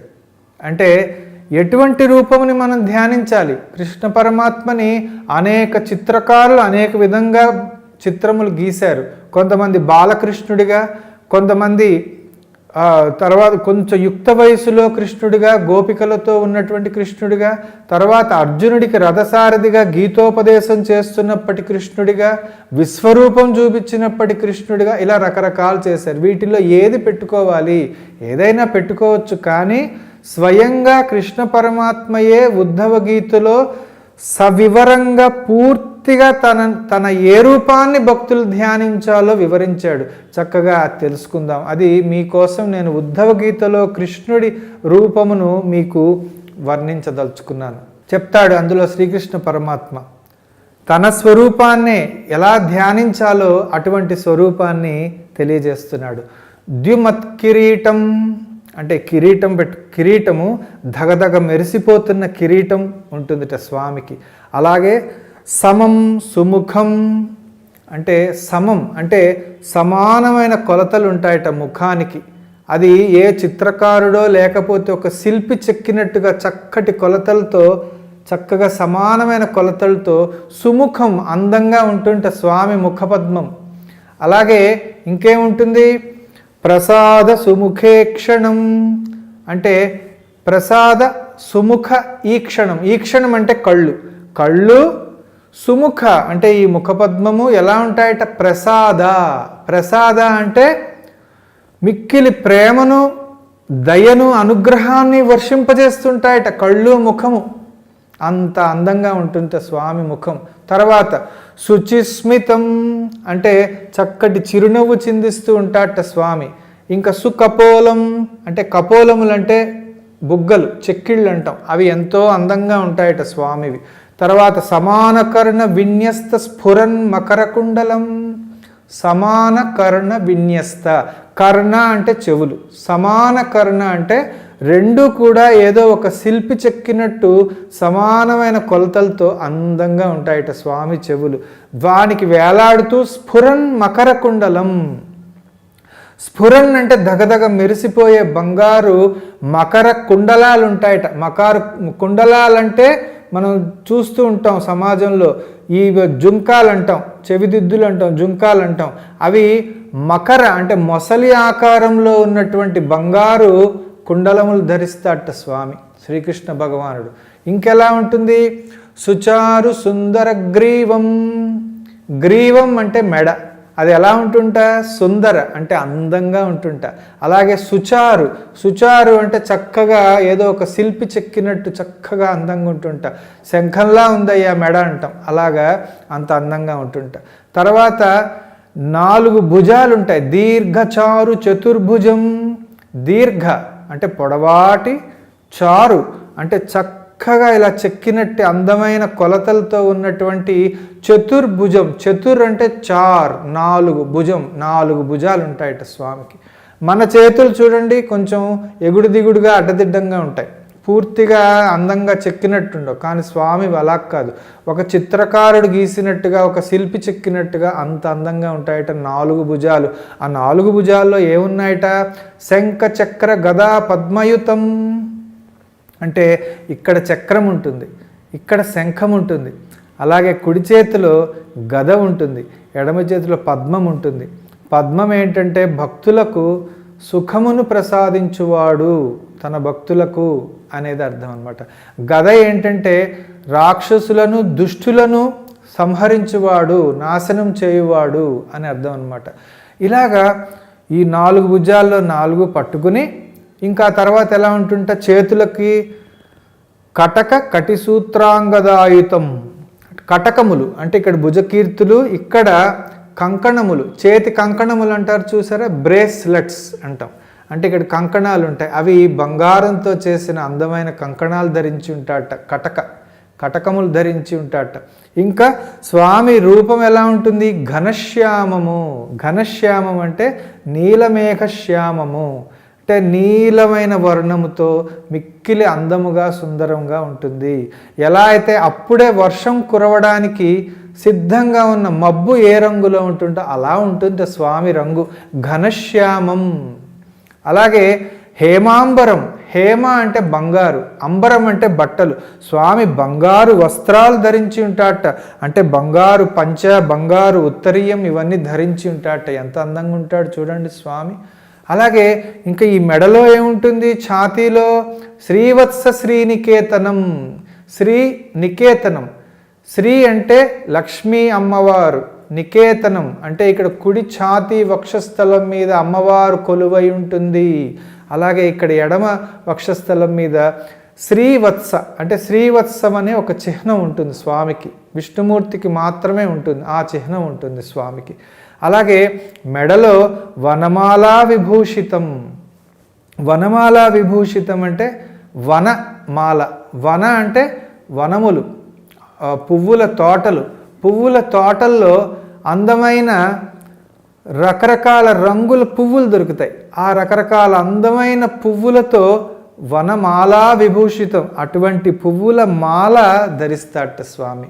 పువ్వుల దండ, దాన్నే వైజయంతి మాల అని కూడా అంటాం. అటువంటి పువ్వుల దండను స్వామి ధరిస్తాట. అలాగే ఇంక మెడలో కౌస్తుభ ప్రభయాయుతం అంటే కౌస్తుభం అనే మణి, కౌస్తుభ ప్రభయాయుతం, కౌస్తుభ మణి దగదగదగ మెరిసిపోతూ ఇక్కడ ఉంటుంట స్వామికి. సో ఇటువంటి ఒక దివ్యమైన రూపంతో స్వామి ఉంటాడు. అలాగే ఇంకా చివరిగా నడుముకు కటిసూత్రాంగదాయుతం అంటే నడుముకు ఒక నవరత్న ఖచ్చితమైన వడ్డాణం ఉంటుంది. ఇంకా చివరిగా పాదములు, పాదములకు నూపురైహ విలసత్పాదం, పాదములకు నూపురములు ఉంటాయి. నూపురములు అంటే మనం గల్లు గల్లు అని మోగుతుంటాయి చూసారా, కాలి అందెలు అంటాం. అటువంటి బంగారంతో చేసిన కాలి అందెలు ఉంటాయట. సర్వాంగ సుందరం హృదయం, సర్వ అంగ సుందరం అంటే నువ్వు ఏది అంగము స్వామిని అలా చూస్తూ ఉన్నా, ముఖం చూస్తే ముఖం చూస్తూ ఉండిపోతావు, అంత అందంగా ఉంటుంది. హృదయం నీ హృదయానికి హత్తుకునేలా ఉంటుంది. ఇటువంటి దివ్యమైన రూపమును మనం ఇక్కడ హృదయంలో కానీ ఇక్కడ ధ్యానిస్తున్నాం కాబట్టి ఇక్కడ కానీ ఒక పద్మంలో, విచ్చుకున్న పద్మంలో స్వామి అక్కడ నిలబడి ఉన్నట్టుగా ఆ రూపాన్ని, అందమైన రూపాన్ని మనం ధ్యానించాలి. ఇది సాక్షాత్తు శ్రీకృష్ణ పరమాత్మయే తన రూపాన్ని ఇలా వర్ణించుకున్నాడు స్వామి ఉద్ధవ గీతలో. దాన్ని మనం చక్కగా ధారణ చేసి ధ్యానం చెయ్యాలి. అప్పుడు ఇవన్నీ చెప్పగానే అర్జునుడు అంటాడు, చాలా చక్కగా చెప్పావు స్వామి, కానీ నాకు ఒక సందేహం వచ్చిందంటాడు. ఏమిటి అంటే, చంచలం హి మనః కృష్ణ ప్రమాది బలవద్రుడం తస్య నిగ్రహం అహం మన్యే వాయోరివ సుదుష్కరం అంటాడు. అంటే చంచలం హి మనః కృష్ణ, కృష్ణ చంచలం మనః, చంచలం మనః అంటే మనసు, మనసు చంచలం, కోతి లాంటిది. ఇప్పుడు నువ్వు ధ్యానించమన్నావు నీ రూపాన్ని, చక్కగా ధ్యానిస్తూ ఉంటే అది నిలవదే, అటు ఇటు పరిగెడుతూ ఉంటుంది, ఏవేవో ఆలోచిస్తుంటుంది, కోరికలు వ్యామోహాలు విషయ చింతల్లో పడి ఉంటుంది. ఎలాగా దాన్ని నిగ్రహించడం? చంచలమే మన కృష్ణ ప్రమాది బలవద్రుడం. ప్రమాది అంటే క్షోభ కలగజేస్తుంది, అంటే ఇది ధ్యానిస్తుంటే ఇంకోటేదో ఆసక్తికరమైనది చూపించి దీన్ని చెడగొడదామని చూస్తూ ఉంటుంది. ప్రమాది బలవత్ అంటే బలవంతమైనది మనసు, దృఢం చాలా దృఢవంతమైనది, ఫోర్స్ చాలా శక్తి ఎక్కువ మనసుకి. తస్య నిగ్రహం అహం మన్యే, దాన్ని నిగ్రహించమంటున్నావు, అది నేనేమని భావిస్తున్నానో తెలుసా? వాయోరివ సుదుష్కరం, వాయోరివ, వాయోహ ఇవ, వాయోహ అంటే వాయువు అంటే గాలి, ఇవ అంటే గాలిలాగా చాలా కష్టం దాన్ని నిగ్రహించడం. ఇప్పుడు మనం గాలిని ఇలా బంధించగలమా? బంధించలేము. అలాగే మనసును కూడా బంధించలేము అని అర్జునుడి అభిప్రాయం, అర్జునుడి సందేహం కూడా అదే. కాబట్టి ఈ విధంగా మనసుని నిగ్రహించి నీ రూపం యందు పెట్టమంటున్నావు, అది నాకు గాలిని బంధించి లేకపోతే నిగ్రహించు అన్నట్టుగా నాకు అర్థమవుతోంది. అది ఎలా సాధ్యం కృష్ణ? దానికి ఆ సందేహానికి నువ్వే సమాధానం చెప్పాలి సుమా అంటాడు. అప్పుడు కృష్ణ పరమాత్మ గట్టిగా నవ్వుతాడు. కరెక్ట్, అసంశయం మహాబాహో. సంశయం అంటే డౌట్, అసంశయం అంటే నో డౌట్. కరెక్ట్. మహాబాహో అంటే అర్జునుడికి ఇంకొక పేరు మహాబాహో. కరెక్ట్గా చెప్పావు Arjuna, no doubt, correct, doubt లేదు, నువ్వు అన్నది కరెక్ట్. అసంశయం మహాబాహో మనో దుర్నిగ్రహం చలం, మనసు నిగ్రహింపబడదు, కరెక్ట్ నువ్వు అన్నది. కానీ నీకు 4 టెక్నిక్స్ చెప్తాను, 4 ఉపాయాలు చెప్తాను, దాంతో నువ్వు దాన్ని కంట్రోల్ చేయవచ్చు, నిగ్రహించవచ్చు. అవి ఏమిటంటే, అభ్యాసేన తు కౌంతేయ వైరాగ్యేన చ గృహ్యతే వస్య ఆత్మనాతు యతత శక్య అవాప్తుం ఉపాయతః. సో ఈ 4 చెప్పాడు. ఏంటది? ఫస్ట్ అభ్యాసం, తర్వాత వైరాగ్యం, తర్వాత యతత, తర్వాత ఉపాయతః. అవి మీకు ఇప్పుడు వివరిస్తాను. అభ్యాసం అంటే practice, practice makes man perfect. కాబట్టి ప్రతిరోజు అభ్యాసం చేస్తే సాధ్యం కానిది ఏమీ లేదు. మనం పుట్టిన దగ్గర నుంచి నడక ఎలా నేర్చుకున్నాము? అమ్మ చెయ్యో నాన్న చెయ్యో పట్టుకుని ప్రతిరోజు నడుస్తుండేవాళ్ళం, పడిపోతుండేవాళ్ళం, నడుస్తుండేవాళ్ళం, పడిపోతుండేవాళ్ళం చిన్నప్పుడు. కానీ అభ్యాసంతో మనం ఇప్పుడు నడవగలుగుతాం. అలాగే సైకిల్ తొక్కడం, ఒక బైక్ నడపడం, ఒక కారు నడపడం, వంట చేయడం, బట్టలు ఉతకడం, ఇల్లు అంట్లు తోముకోవడం, ఇల్లు ఊడ్చుకోవడం, ఏ పనైనా సరే ప్రపంచంలోని ఏ పని తీసుకున్నా అభ్యాసంతోనే సాధ్యం అవుతోంది తప్ప ఇంకోలా సాధ్యం అవ్వట్లేదు. కాబట్టి మన చదువు కూడా మనం ప్రతిరోజు చదివి అభ్యాసం చేయబట్టే మనం అన్ని పరీక్షలు పాస్ అయ్యి ఇవాళ ఇంత స్థాయికి చేరుకున్నాము. కాబట్టి అభ్యాసంతో సాధ్యం కానిది ఏమీ లేదు అర్జున. కాబట్టి నువ్వు ప్రతిరోజు ఒక అరగంట గంట ధ్యానం చేయి. ఎందుకు పట్టుబడదో నేను చూస్తాను. తప్పనిసరిగా నీకు అది మనసు కంట్రోల్లోకి వస్తుంది. మొదట కష్టంగానే ఉంటుంది, ఒప్పుకుంటాను. కానీ ప్రతిరోజు చేస్తే నీకు చక్కగా నీకు అభ్యాసం అయిపోతుంది అన్నాడు. ఇంకా రెండవది వైరాగ్యం. వైరాగ్యం అనగానే మనం ఆవిడ దూరం పరిగెడతాం. అయ్య బాబాయ్, వైరాగ్యం అంటే భార్యని, పిల్లల్ని, తల్లిని, తండ్రిని అందరినీ వదిలేసి అడవికెళ్ళి ముక్కు మూసుకుని సన్యాసం తీసుకుని తపస్సు చేసుకోవాలేమో అనుకుంటాం. కాదు కాదు, వైరాగ్యం అంటే అది కాదు. వైరాగ్యం అంటే విరాగము, విరాగము, విరాగము. రాగం అంటే ఏమిటి? ఇప్పుడు నువ్వు నీ భార్య, పిల్లలు, అమ్మ, నాన్న, బంధువులు, నీ ఇల్లు, నీ ఆస్తి, నీ డబ్బు, నీ వస్తువులు, వీటన్నిటికీ ఎక్కువగా మమకారం పెంచుకున్నావు, ఇష్టం ఏర్పరచుకున్నావు, అతిగా విపరీతంగా మమకారం ఏర్పరచుకున్నావు. మమకారం, మమ అంటే ఇది నాది, ఇది నాది, ఇది నాది, మమకారము. ఆ నాది అనేది కూడా ఒక కారంలాగా మహాకారంగా ఉంటుంది. కాబట్టి అంత విపరీతంగా ఇష్టం ఏర్పరచుకోకు, అది విరాగం అంటే. కాబట్టి వీటన్నిటినీ, నీ ఇల్లు, నీ కుటుంబం, నీ ఆస్తులు, వీటన్నిటి కొంచెం దూరం పెట్టు. పూర్తిగా వదలమని చెప్పట్లే. నువ్వు ఎలా ఉన్నావో అలాగే ఉండు, నీ జీవితం అలాగే నడిపించుకో. నువ్వు ఎక్కడికి వెళ్ళక్కర్లేదు, ఏమీ చేయక్కర్లేదు. కానీ వాటిని కొంచెం దూరం పెట్టి ఆ మధ్యలో వచ్చిన స్థలంలో పరమాత్మను కూర్చోబెట్టు. అంటే క్లుప్తంగా చెప్పాలంటే పరమాత్మని దగ్గరికి తీసుకో, ఇవన్నీ కూడా కొంచెం దూరం పెట్టు. ఎందుకంటే ఇవాళ ఉన్న మనిషి రేపు ఉండడు, ఇవాళ ఉన్న వస్తువు రేపు ఉండదు. రేపు నువ్వు పోయాక నీతో ఎవ్వరూ రారు. నీ భార్య రాదు, పిల్లలు రారు, తల్లి రాదు, తండ్రి రాదు, నీ ఆస్తి రాదు, నీ ఇల్లు రాదు, ఏమీ రాదు. అంతా టెంపరరీ, తాత్కాలికం. కాబట్టి వాటి మీద ఎక్కువ ఇష్టం ఏర్పరచుకోకు, వాటిని కొంచెం దూరం పెట్టు. అలా అని వదులుకోమనట్లా. నీ ధర్మాలు నువ్వు చేయాలి, నీ డ్యూటీస్ నువ్వు చేయాలి. కొంచెం దూరం పెట్టి పరమాత్మను దగ్గరకు చేసుకో, పరమాత్మ పట్ల అనురాగం ఏర్పరచుకో, పరమాత్మ పట్ల ఎక్కువ ఇష్టం ఏర్పరచుకో. ఎందుకంటే రేపు నువ్వు చనిపోయాక కూడా నీతో వెంట ఉండేది పరమాత్మ ఒక్కడే సుమా.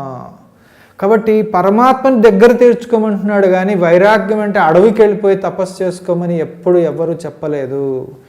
కాబట్టి ఇది మనం సాధించవలసింది. కాబట్టి ఇలా చేస్తే నీకు పరమాత్మ, నీ జీవిత లక్ష్యమే పరమాత్మని పొందడం. ఎందుకంటే క్రితం జన్మలో నీ భార్య, పిల్లలు, తల్లి, తండ్రి, నీ ఆస్తి ఏది చూపించు, నాకు చూపించలేవు.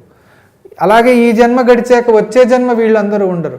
కాబట్టి నీతో ఎప్పటికీ శాశ్వతంగా ఉండేది పరమాత్మ. కాబట్టి నీ జీవిత లక్ష్యం పరమాత్మ. కాబట్టి ఆయన్ని దగ్గరికి తెచ్చుకోవయ్యా ఫస్ట్. కాబట్టి వీటన్నిటిని దూరం పెట్టి పరమాత్మ దగ్గరికి చేసుకో. అది విరాగం. విరాగం, రాగం అంటే ఇష్టం. మరి అతిగా విపరీతంగా ఇష్టము మమకారం ఏర్పరచుకోకు. ఇంతే వైరాగ్యం అంటే. ఇలా చేస్తే కూడా నీకు చక్కగా ధ్యానం సిద్ధిస్తుంది. 2 చెప్పాను, అభ్యాసం, వైరాగ్యం. ఇక 3వది యతత అంటే యత్నత, ప్రయత్నత, ప్రయత్నం. ప్రయత్నించు, బాగా ప్రయత్నించాలి. ప్రయత్నించకుండా ఏది సాధ్యం కాదు. నీకు ఉద్యోగం, వ్యాపారం, ప్రతి ఒక్కటి నువ్వు సాధించింది జీవితంలో ప్రతి ఒక్కటి నువ్వు ప్రయత్నించకుండా సాధ్యమైందా? సాధ్యం అవ్వలేదు. కాబట్టి ప్రయత్నం ముఖ్యం, పట్టుదల. ఒక 4 రోజులు నువ్వు సాధన ఆపేసిన నష్టమేం లేదు. మళ్ళీ ప్రారంభించు. ఆగిపోయింది కదా అని శాశ్వతంగా ఆపేయకు, మళ్ళీ ప్రారంభించు. అది ప్రయత్నం. పట్టుదల ఉండాలి, పట్టుదల ఉండాలి దేనికైనా సరే. యతత అది 3వది. ఇంకా చిట్ట చివరిది 4వది నీకు చెప్పబోతున్న టెక్నిక్ ఏమిటంటే ఉపాయత. ఉపాయత అంటే ప్రాపర్ మీన్స్, యోగిక్ మీన్స్ అంటే యోగ పద్ధతులు. యోగులు చెప్పిన మార్గమునే నమ్ముకో. ఇవాళ ఊరికి ఒక ఆశ్రమం, వీధికి ఒక గురువుగా తయారయ్యారు. ఇందాక నేను మీకు చెప్పాను, బొట్టు పెట్టుకున్న ప్రతివాడు తులసి మాలో, రుద్రాక్ష మాలో మెడలో వేసుకుని ప్రతివాడిని మన కాళ్ళ మీద పడిపోతున్నాం. తప్పు. అలాగా యోగుల్ని మాత్రమే నమ్మాలి. ఎవరు యోగులు? ఒక రామకృష్ణ పరమహంస, ఒక వివేకానందుడు, ఒక సోమనాథ మహర్షి, ఒక రమణ మహర్షి, ఒక మాత అమృతానందమయీ దేవి, ఒక షిరిడి సాయినాథుడు, సత్య సాయినాథుడు. ఇలా వీరందరూ అయ్యా మనకు. ఒక పతంజలి మహర్షి, వీళ్ళు నిజమైన యోగులు. వారు చెప్పారు, పతంజలి మహర్షి ఏం చెప్పారు? అష్టాంగ యోగం చెప్పాడు. అది తూచా తప్పకుండా పాటించు. అది ఉపాయత. ఎవరో ఏదో చెప్పాడు, ముక్కు మూసుకొని ఎవరో గురువు చెప్పాడంటే అది నమ్మద్దు. నిజమైన యోగులు ఏం చెప్పారో అది నమ్మి దాన్ని ఆచరించడమే ఉపాయత. వేరే మార్గం లేదు. పతంజలి మహర్షి అష్టాంగ యోగం చెప్పారు. పరమహంస యోగానంద ఆయన క్రియాయోగం చెప్పారు. సోమనాథ మహర్షులు వారు మనోయోగం చెప్పారు, మనోయోగ సాధన. రమణ మహర్షులు వారు ఆత్మజ్ఞానం చెప్పారు. సాయినాథుడు గురు సేవ, పారాయణ, సద్గ్రంథాల పారాయణ, ఇలాంటివన్నీ చెప్పారు, నిస్వార్థత. అలాగే రామకృష్ణ పరమహంస సకల మతాలు ఒకటే అంటూ ఆయన భక్తి మార్గం చక్కగా తెలియజేశారు. వివేకానందుడు అందరినీ సేవా మార్గం, సమాజ సేవకు నియోగించాడు. ఇటువంటి నిజమైన యోగులను మనం ఆశ్రయించి వాళ్ళు చెప్పిన మార్గంలో నడవడమే ఉపాయత. ఎవరు చెప్తే వాళ్ళు ఏదో ఒక సెంటర్కి వెళ్ళాం, అక్కడ ఒక ఆ గురువు కనబడ్డాడు, అది నేర్చుకున్నాం, అది ఆచరించాం. తప్పు పద్ధతి, చాలా తప్పు పద్ధతి. ఎవరో తెలిసిన వాళ్ళు చెప్పారు, అది నేను ఆచరిస్తున్నాను అనడం 100% తప్పు. మనం కేవలం యోగుల మార్గం మాత్రమే ఆచరించాలి. ఇలా చెప్పాడు. ఇలా 4 మార్గాలు చెప్పాడు. చెప్పిన తర్వాత స్వామి అప్పుడు అర్జునుడికి ఇంకొక డౌట్ వస్తుంది. బాగా చెప్పావు స్వామి, కానీ ఇప్పుడు నీకు ఇంకొక ప్రశ్న అడుగుతున్నాను. అయతి శ్రద్ధయోపేత యోగాచలిత మానస అప్రాప్య యోగ సంసిద్ధిం కాం గతిం కృష్ణ గచ్చతి అంటాడు. సరే కృష్ణ, సరే అలాగే చేస్తాం, ఆచరిస్తాం ధ్యానము. చేసిన తర్వాత కొంతకాలం చేసి తర్వాత వాడు ఆ సాధన మానేస్తే వాడి గతి ఏమిటి? వాడు నాశనం అయిపోడా? కశ్చిత్ న ఉభయ విభ్రష్ట చిన్నాభ్రమివ నశ్యతి బ్రహ్మణ పదిహి విమూఢ అని అడుగుతాడు. అంటే వాడు మేఘం ఎలా అయితే చెదిరిపోతుందో, గట్టిగా గాలి వస్తే అలాగ వాడు ఉభయ విభ్రష్ట. ఉభయ అంటే రెండు, విభ్రష్ట అంటే రెండిటికి నాశనం అయిపోవడం. మనం అందుకే తెలుగులో ఒక నానుడు ఉంది, రెంటికి చెడ్డ రేవడి. వాడు అటు ఆధ్యాత్మికంలో ధ్యానంలోనూ ఎక్కువ కాలం చేయలేక ఆపేశాడు సాధన, ఇటు లౌకికంగా ఏదో డ్యూటీసు, తన కర్తవ్యాలు డ్యూటీసు బరువు బాధ్యతలు పోషిస్తూ మధ్య మధ్యలో ధ్యానం చేయడము ఆపేశాడు. అటు లౌకికము లేదు, ఇటు ఆధ్యాత్మికము లేదు. వాడు నాశనం అయిపోడా కొన్నాళ్ళు చేసి మానేస్తే? ఇది అర్జునుడి డౌట్. వాడు రెంటికి చెడ్డ రేవడి అయిపోడా అని అర్జునుడు అడిగిన ప్రశ్నకి శ్రీకృష్ణ పరమాత్మ అంటాడు, నహి కళ్యాణకృత్ కశ్చిత్ దుర్గతిం తాత గచ్చతి నా తస్య నా ఇహ నా ఆముత్ర వినాశః విద్యతే. అలా మాట్లాడుతున్నావేం అర్జున? కళ్యాణకృత్, వాడు ఎంత గొప్ప పని చేశాడు, ధ్యానం చేశాడు. సరే 1 సంవత్సరమే చేశాడు, లేదా 2 సంవత్సరాలే చేశాడు, లేక 3 సంవత్సరాలే చేశాడు. కానీ వాడు సాక్షాత్తు భగవంతుడినైన పరమాత్మనైన నన్ను ధ్యానం చేశాడు, నన్ను పొందడానికి ప్రయత్నించాడు. అంతకంటే గొప్ప పని ఏమీ లేదు. కళ్యాణకృత్ అంటే గొప్ప పని. అలాంటి వాడు దుర్గతిని ఎలా పొందుతాడు అనుకుంటున్నావు నువ్వు? అలాంటి వాడు వినాశనం ఎలా చెందుతాడు అనుకుంటున్నావు నువ్వు? కాదు కాదు, అది నీ తప్పు అభిప్రాయము. తస్య అలాంటి వాడికి నా ఇహ నా ఆముత్ర వినాశః విద్యతే. అలాంటి వాడికి ఇహలోకములోనూ సంపూర్ణమైన సుఖములు లభిస్తాయి. ఆముత్ర అంటే పరలోకములోనూ సంపూర్ణమైన సుఖములు లభిస్తాయి. వాడు చాలా ఎల్లప్పుడూ సుఖవంతుడే అవుతున్నాడు నాయన అని చెప్తాడు. అని చెప్పి ఇప్పుడు నేను నీకు ఇద్దరి విషయమై నీకు వివరించబోతున్నాను. ఒకడు ఒక 2 సంవత్సరాలు 3 సంవత్సరాలు ధ్యాన సాధన చేశాడు. చేసి ఆ తర్వాత ఏదో అడ్డొచ్చింది, పెళ్ళయింది, పిల్లలు పుట్టారు, కుటుంబ బాధ్యత బరువు బాధ్యతలు మోస్తున్నాడు. అందుకని ధ్యానం చెయ్యాలని మనసులో ఉన్నా అతను చేయడానికి అవకాశం లేక మానేశాడు. వాడు మొదటివాడు. రెండో వాడి గురించి కూడా నీకు చెప్తాను. 20-30 సంవత్సరాల పాటు తదేకంగా ధ్యానం చేసి ఒక ఉన్నత స్థితికి చేరి కూడా చివర్లో మరణించడానికి ముందు మోక్షం పొందకుండా అతను మరణించాడు. దేనివల్ల? ఏదో ఒక చెడు ప్రారంధం అడ్డొచ్చింది.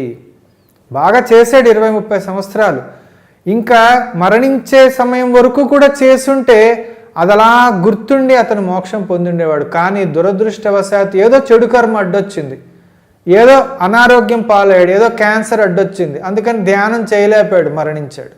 మోక్షం పొందకుండానే మరణించాడు. లేదా తనకి అహంకారం వచ్చేసింది, గర్వం వచ్చేసింది. నేను 20-30 సంవత్సరాల పాటు ధ్యానం చేశాను, ఎవ్వరూ చేయలేని పని నేను చేశాను, భగవంతుడికి ఎంతో దగ్గరయ్యానని ఒక గర్వం వచ్చేసింది. అటువంటి వాడు కూడా ఈ ధ్యాన మార్గం నుంచి కొంచెం పతనమై అహంకారంతో గర్వంతో తర్వాత మరణించి మోక్షం పొందకుండానే మరణిస్తున్నాడు. నేను ఇటువంటి వాడిని స్వయంగా నేను చూశానండి. అటువంటి ఒక 20-30 సంవత్సరాలు సాధన చేసి అటువంటి గర్వం వచ్చిన వాళ్ళని నేను స్వయంగా చూశాను.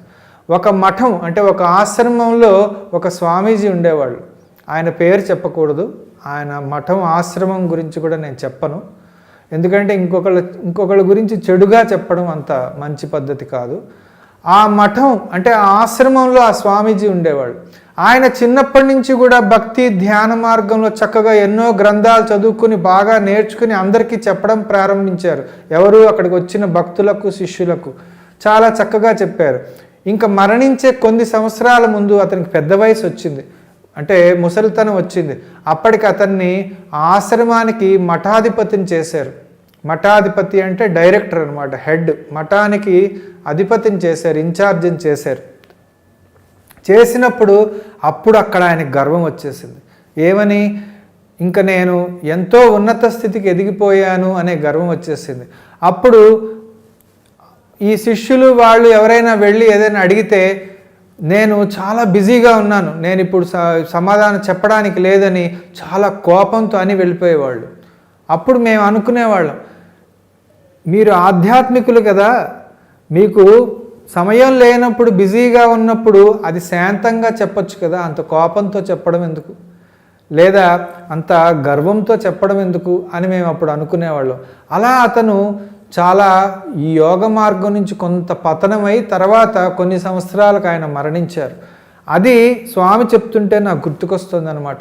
కాబట్టి ఈ విధంగా 2-3 సంవత్సరాలు ధ్యాన సాధన చేసి ఆపేసిన వాళ్ళు ఉంటారు. 20-30 సంవత్సరాలు బాగా జీవితం అంతా అదే, చివరిలో మోక్షం పొందకుండా చనిపోయే వాళ్ళు కూడా ఉంటారు. మోక్షానికి అర్హత వచ్చి కూడా మోక్షం పొందలేని వాళ్ళు ఉంటారు. ఈ ఇద్దరు కూడా ఏమవుతున్నారో ఇప్పుడు నేను చెబుతాను అన్నాడు పరమాత్మ అని చెప్పడం ప్రారంభించాడు. మొదటివాడు అంటే కొద్ది సమయం మాత్రమే సాధన చేసినవాడు, 2-3 సంవత్సరాలు సాధన చేసినవాడు ఏమవుతాడట, ప్రాప్య పుణ్యకృతాం లోకాన్ ఉషిత్వా శాశ్వతీ సమాహ శుచీనాం శ్రీమతాం గేహే యోగభ్రష్ట అభిజాయతే. అంటే ప్రాప్య పుణ్యకృతాం లోకాన్, చూడండి వాడు పుణ్యాత్ముల లోకాలు పొందేట. ఎంత అదృష్టమో చూడండి, స్వామి ఎంత అనుగ్రహించాడు, వాడిని జాగ్రత్తగా కాపాడుకుంటూ వస్తున్నాడు. కాబట్టి పుణ్యలోకాలు పొందుతున్నాడు. తక్కువ సాధన చేసిన వాడు కూడా పుణ్యలోకాలు పొంది అక్కడ హాయిగా సుఖంగా ఉంటాడట. ఎన్ని సంవత్సరాలు, ఎంతకాలం ఉంటాడు? ఉషిత్వ శాశ్వతీ సమాహ. ఉషిత్వ అంటే అక్కడ ఉంటాడు, నివసిస్తాడు. శాశ్వతీ సమాహ, సమాహ అంటే సంవత్సరాలు. ఎన్ని సంవత్సరాలు ఉంటాడు? శాశ్వతి అంటే అనేక సంవత్సరాలు, 100 సంవత్సరాలు, వీలైతే 1000-2000 సంవత్సరాలు కూడా అక్కడ ఉంటారట. శాశ్వతం అని మాత్రం కాదు. శాశ్వతం అంటే పర్మనెంట్గా ఎల్లప్పుడూ అక్కడే ఉండిపోతాడని కాదు. శాశ్వతంగా స్వర్గలోకంలో నివాసం ఉంటే ఇంకా మోక్షం ఎందుకు? స్వర్గం అంటేనే తాత్కాలికం. ఇప్పుడు మీకు ఒక బ్యాంకులో కొంత డబ్బు ఉంది, ఆ బ్యాంకులో మిమ్మల్ని డబ్బు తీసుకొని ఇస్తారు. ఎంతవరకు? బ్యాంకులో డిపాజిట్ ఉన్నంత వరకు తీసుకొని ఇస్తారు. డిపాజిట్ పూర్తిగా జీరోకి వచ్చేసిన తర్వాత ఇంకా బ్యాంకులో మీ డబ్బులు లేనప్పుడు మీరు ₹1 అదనంగా అడిగినా ఇస్తారా? ఇవ్వరు. అదేవిధంగా ఇక్కడ భూలోకంలో మీరు ఎన్ని మంచి పనులు చేసి, ఎంత సేవా కార్యక్రమాలు చేసి పుణ్యం సంపాదించుకున్నారో అంతకాలమే స్వర్గలోకంలో ఉండనిస్తారు. ఆ తర్వాత మళ్ళీ భూలోకానికే పంపించేస్తారు. కాబట్టి అదే అన్నమాట. కాబట్టి శాశ్వతంగా అక్కడ ఉండడం కాదు, అనేక సంవత్సరాలు అక్కడ ఉంటాడు. శాశ్వతంగా నీకు సుఖము ఆనందం ఉండేది ఒక్క మోక్షంలోనే, పరమాత్మలోనే. ఈ డిఫరెన్స్ని, ఈ భేదమును అందరూ చక్కగా అర్థం చేసుకోవాలి. స్వర్గం అంటే తాత్కాలికం, కొన్ని సంవత్సరాలు మాత్రమే సుఖాలు లభిస్తాయి. మోక్షం అంటే శాశ్వతంగా పరమాత్మ యందు సుఖము ఆనందం లభిస్తుంది. కాబట్టి మనం స్వర్గ సుఖాన్ని ఎప్పుడూ కోరుకోకూడదు, మోక్ష సుఖాన్నే కోరుకోవాలి. మోక్షానందాన్ని, పరమాత్మ ఆనందాన్నే కోరుకోవాలి. కాబట్టి ఇప్పుడు అతను అక్కడ ఎన్ని సంవత్సరాలు ఉంటున్నాడు అంటే అనేక 100 సంవత్సరాలు ఉంటున్నట్ట. మనకి భూలోకంలో 100 సంవత్సరాలు ఉంటాం, కానీ అక్కడ కనీసం 200-300 సంవత్సరాల నుంచి ప్రారంభమవుతుంది. ఇదంతా కూడా శాస్త్రాల్లో ఉంది. ఇంకా ఎక్కువ పుణ్యం సంపాదించుకుంటే 500 సంవత్సరాలు ఉంటాడు. మహాపుణ్యాత్ముడైతే 1000 సంవత్సరాలు, ఇంకా ఎక్కువైతే 2000 సంవత్సరాల వరకు కూడా అక్కడ నివసిస్తారట. అక్కడ నివసించి చాలా మిక్కిలి సంతోషంగా ఆనందంగా అక్కడ జీవిస్తారట. జీవించిన తర్వాత ఎప్పుడైతే వారి పుణ్య సంపద అయిపోయిందో, క్షీణే పుణ్యే మర్త్యలోకం విశంతి, పుణ్యమంతా అయిపోగానే, నీ పుణ్య సంపద అక్కడ అయిపోగానే నిన్ను మళ్ళీ భూలోకంలోకి పంపించేస్తారు, సంశయం లేదు. కాబట్టి అక్కడికి వెళ్ళిన తర్వాత మీకు దేవలోకపు సంవత్సరం వేరు, మన మనుష్యలోకపు సంవత్సరం వేరు. మనకి సంవత్సరం అంటే 365 రోజులు, ఒక రోజు. మనకి ఒక రోజు, అక్కడ ఒక రోజు అంటే, దేవలోకంలో ఒక రోజు అంటే మనకి ఒక సంవత్సరంతో సమానం. అంటే మనం ఒక సంవత్సరం కాలం గడిపితే అక్కడ ఒక్క రోజు అవుతుంది అన్నమాట. అలాంటిది అనేక 100 సంవత్సరాలు. అంటే చూడండి ఎన్ని సంవత్సరాలు అక్కడ హాయిగా ఉంటాడు. ఏది తక్కువ సాధన చేసినప్పటికీ అన్ని 100 సంవత్సరాలు అక్కడ హాయిగా ఉంటాడు. ఎక్కడ? పుణ్యలోకాల్లో. ఆ తర్వాత అతని పుణ్య సంపద అయిపోయి భూలోకానికి వచ్చినప్పుడు ఎక్కడ పెడుతున్నానని చెప్పాడో తెలుసా పరమాత్మ? శుచీనాం శ్రీమతాం గేహే యోగభ్రష్ట అభిజాయతే. ఆ యోగభ్రష్టుడిని నేను అభిజాయతే పుడుతున్నాడు. ఎక్కడ పుట్టిస్తున్నానో తెలుసా? శుచీనాం శ్రీమతాం గేహే. గేహే అంటే గృహే, అంటే గృహం, ఇల్లు. ఎవరింట్లో పుట్టిస్తున్నాను? శ్రీమతాం, శ్రీమంతుల ఇంట్లో పుట్టిస్తున్నాను. బాగా డబ్బు ఉంటుంది. అలాగే శుచీనాం అంటే శుచి అంటే ఏదో ఇల్లు ఒళ్ళు శుభ్రంగా ఉండడం మాత్రమే కాదు, ఆధ్యాత్మిక శుభ్రత అంటే శాస్త్రం ప్రకారం జీవించేవాడే శుచిమంతుడు. కాబట్టి అటువంటి శాస్త్రం ప్రకారం జీవిస్తారు ఆ తల్లి తండ్రి. అలాంటి వాళ్ళ ఇంట్లో పుట్టిస్తున్నాను వీడిని. ఎవరిని? కొద్ది కాలం సాధన చేసి యోగభ్రష్టుడై మరణించి పుణ్యలోకాలు వెళ్ళి వచ్చాడే వాణ్ణి. అటువంటి శుచిమంతులు శ్రీమంతులు డబ్బున్న వాళ్ళ ఇంట్లో పుట్టిస్తున్నాను. ఎందుకు డబ్బున్న వాళ్ళ ఇంట్లో పుట్టిస్తున్నాడు అంటే, డబ్బు లేని దరిద్రులు అనుకోండి ఏమవుతుంది అంటే, మిక్కిలి పేదరికంతో దారిద్ర్యంతో బాధపడుతున్నాడు అనుకోండి, రోజంతా ధన సంపాదనకే వాడి సమయం అయిపోతుంటుంది. ఇంకా ఆధ్యాత్మిక సాధన, దైవ సాధన, ధ్యానం ఎప్పుడు చేస్తాడు? జపం ఎప్పుడు చేస్తాడు? కాబట్టి అన్నీ ఉంటాయి వాడికి, డబ్బుకు కొదవలేదు. కాబట్టి ఇప్పుడు ఆ డబ్బుకు వెతుక్కోవాల్సిన పని లేదు. వాడు చక్కగా ధ్యానం చేసుకునే అవకాశం ఏర్పడుతుంది. అందుకు అక్కడ పుట్టిస్తున్నాడు. అలాగే శుచీనాం అంటే దైవభక్తి కల వాళ్ళ ఇంట్లో పుట్టిస్తున్నాడు. దైవభక్తి లేని వాళ్ళ ఇంట్లో పుట్టిస్తే వీడు ధ్యానం చేయాలని కూర్చుంటే వాళ్ళు వద్దంటారు.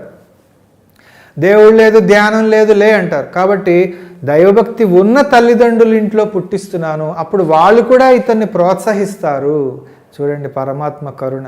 వీడు చేసిందేమో 2-3 సంవత్సరాల ధ్యాన సాధన, ఇతనికి ఇచ్చిందేమో 100 సంవత్సరాల పుణ్యలోకపు సుఖము. మళ్ళీ ఇక్కడికి వచ్చాక ధనవంతులు, మంచి దైవభక్తి గలవారింట్లో జన్మ. ఎంత కరుణ అండి పరమాత్మకి, ఎంత దయ, అనుగ్రహం. చూశారు కదా, అలా ఉంటుంది. సరే, ఇప్పుడు రెండవ వాడు 20-30 సంవత్సరాల పాటు ధ్యాన సాధన చేసి ఏదో కారణం వల్ల పాపం మరణించాడు. మరి వాడికి 2 సంవత్సరాల వాడికే ఇంత సుఖాలిస్తే వాడికి ఎంత ఇవ్వాలి?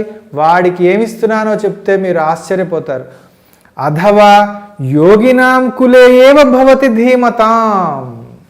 డైరెక్ట్గా వాళ్ళని యోగులింట్లో పుట్టిస్తున్నట్ట. చూడండి ఎంత అదృష్టం. చూడండి, ఇంకిప్పుడు ధనవంతులు దైవభక్తి కలవారింట్లో కాదండి, ఏకంగా యోగులింట్లోనే పుట్టిస్తున్నట్ట. అథవా యోగినాం కులే ఏవ భవతి ధీమతాం లోకే ఏతత్హి. ఈ దృశం జన్మ దుర్లభతరం, చాలా అరుదు. ఇలాంటి జన్మ చాలా కష్టం. ఏ 100కో కోటికో ఒక్కడికి ఇలాంటి అదృష్టం లభిస్తుంది. ఆ సన్నివేశం ఏమిటంటే, జడభరతుడు ఒకసారి నది దగ్గరికి వెళ్ళి నీళ్లు తాగుతుంటాడు. అప్పుడు ఒక శబ్దం వినబడుతుంది. ఏమిటా అని చూస్తే ఒక లేడీ నిండు గర్భంతో ఉంటుంది. ఒక పులి శబ్దం విని ఆ లేడీ ఒక చిన్న లేడి పిల్లకు జన్మనిచ్చి చనిపోతుంది. అయ్యో పాపం అని ఆ లేడి పిల్లని తీసుకుని తన ఇంటికి తీసుకొస్తాడు, తన ఆశ్రమానికి తీసుకొస్తాడు. అడవిలో ఉన్న తన ఆశ్రమానికి. పాపం దానికి ఆహారము, నీళ్లు అలాంటివన్నీ ఇస్తూ దాన్ని పెంచి పెద్ద చేస్తూ ఉంటాడు.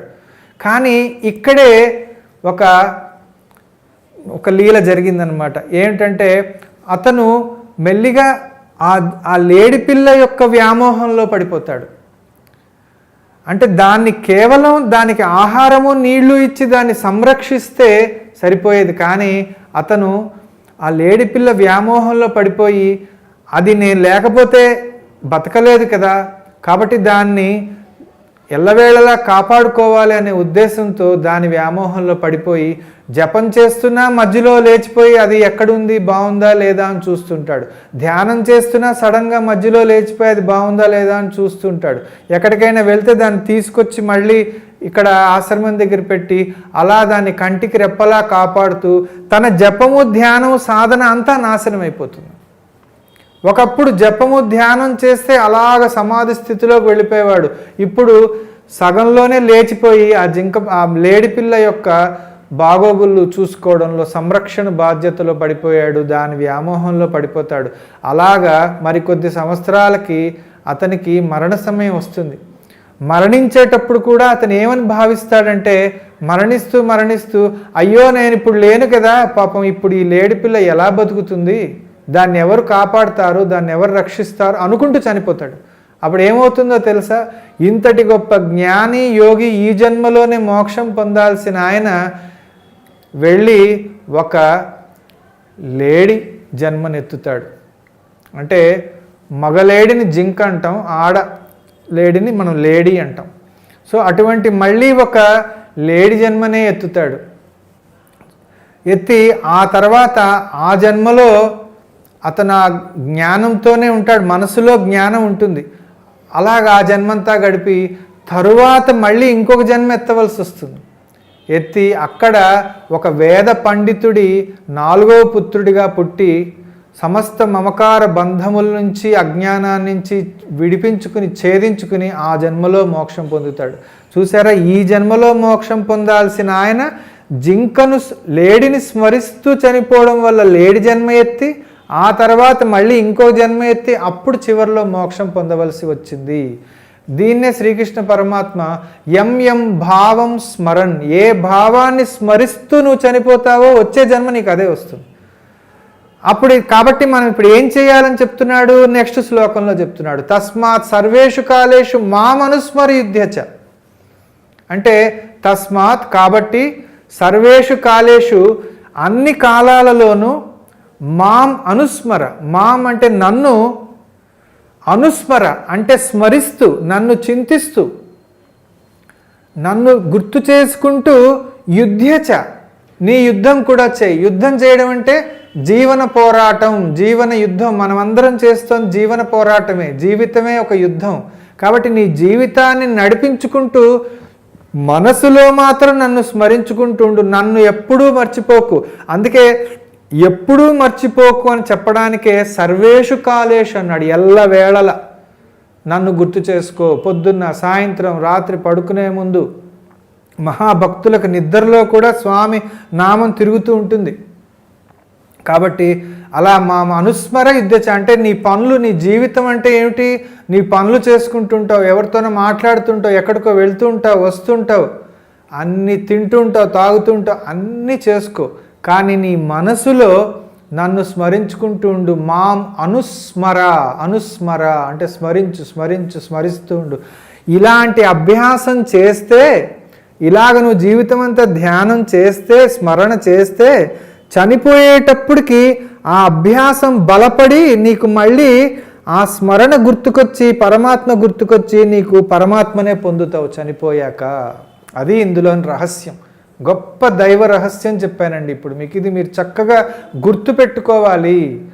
కాబట్టి మనం ఏం చేయాలి, నిరంతరం స్మరణ చేస్తూ ఉంటే మనకు చనిపోయేటప్పటికి కూడా ఆయనే గుర్తొస్తాడు. కొంతమంది అంటుంటాడు, ఏదో 60 ఏళ్ళు 70 ఏళ్ళు వచ్చాక అప్పుడు చూసుకోవచ్చులేండి గుళ్ళు గోపురాలు జపము ధ్యానం రామకృష్ణ అప్పుడు చూసుకోవచ్చు అంటే అప్పుడు ఏం చూసుకుంటావు నీకు? ఇప్పుడు నువ్వు 20 సంవత్సరాలు 30 సంవత్సరాల నుంచి 60 ఏళ్ళు వచ్చే వరకు లౌకిక విషయాల్లో ప్రవర్తించి అనేక కోరికలు, వ్యామోహాలు, పట్టుదలలు, పంతాలు, సంస్కారాలు, సంకల్పాలు ఏర్పరచుకుని నీకు 60 ఏళ్ళకి దేవుడు ఎలా గుర్తొస్తాడు చెప్పండి? నువ్వు జీవితం అంతా 20 సంవత్సరాల వయసు నుంచి 30 సంవత్సరాల వయసు నుంచి మొత్తం లౌకిక విషయాలు, ప్రాపంచిక సుఖభోగాల్లో మునిగి తేలి 60 ఏళ్ళకి 70 ఏళ్ళకి నీకు దేవుడు గుర్తుకు రావాలంటే అసంభవం, ఇంపాసిబుల్, అసాధ్యము. ఇప్పటి నుంచి సాధన చేస్తేనే అప్పటికి ఆ సాధన బలపడుతుంది. బలపడి అప్పుడు నువ్వు మరణ సమయంలో కూడా నీకు గుర్తుకొచ్చే అవకాశం ఎక్కువగా ఉంటుంది. అందుకు ఇప్పటి నుంచి చెయ్యాలి.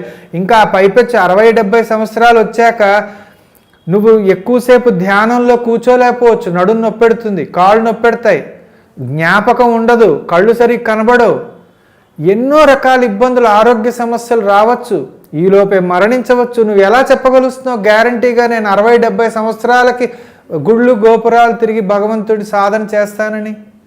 నీకు ఎలా నమ్మకం, గ్యారంటీ ఏది? కాబట్టి యుక్త వయసులోనే 20-30 సంవత్సరాలకు మంచి యవ్వనంలో శరీరం చక్కగా సహకరిస్తుంది, చాలా ఆరోగ్యంగా ఉంటుంది. అటువంటి శరీరము, ఆరోగ్యము, మనసు అన్నీ కలిసి వచ్చినప్పుడే మనం దైవ సాధన చేయాలి తప్ప ముసలితనంలో చేస్తాము అంటే అంతవరకు గ్యారంటీ లేదు. దీని గురించే శ్రీకృష్ణ పరమాత్మ అందుకే ఏమన్నాడు, అంతకాలేచ మామేవ స్మరన్ ముక్త్వా కళేబరం యః ప్రయాతి సహ మద్భావం యాతి. అంటే అంతకాలేచ్ఛ, చ అంటే కూడా, అంటే మరణ సమయంలో కూడా, అంటే జీవితం అంతా కూడా చేయాలని దాని అర్థం. జీవితం అంతా చెయ్యాలి, మరణ సమయంలో కూడా అదే స్మరణ కంటిన్యూ అవ్వాలి.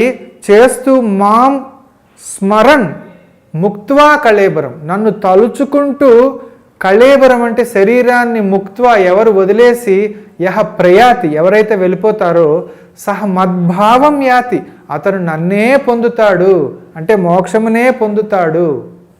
ఇది మనం చక్కగా అర్థం చేసుకోవాలి. ఇంతటితో మనకు ధ్యానయోగం ముగిసింది. చివర్లో కొన్ని రూల్స్ రెగ్యులేషన్స్ అంటారు, అంటే నియమ నిబంధనలు. ఏదైనా ఇటువంటి యోగా అభ్యాసానికి కొన్ని నియమ నిబంధనలు ఉంటాయి.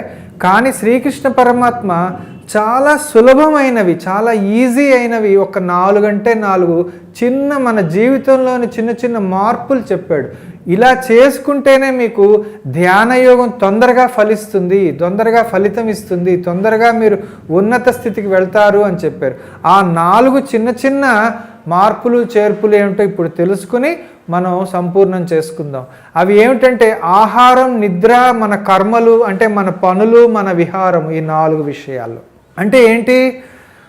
ఆహారము ఎలా తీసుకోవాలి, ఏం తీసుకోవాలి, ఏం తీసుకోకూడదు, ఎంత తీసుకోవాలి, ఎంత తీసుకోకూడదు.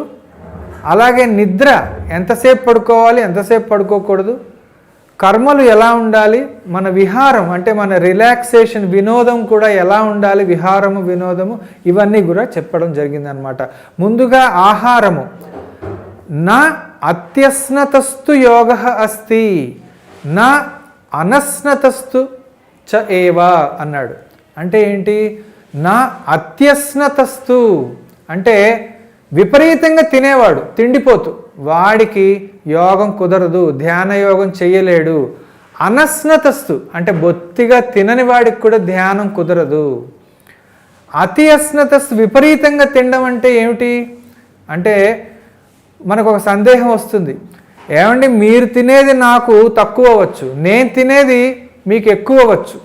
ఇప్పుడు నేను ఎక్కువ తిన్నాను అనుకోండి, మీరు తక్కువ తిన్నారనుకోండి, కాబట్టి నేను తిన్నది మీకు ఎక్కువైపోయింది, మీరు తిన్నది నాకు తక్కువైపోయింది.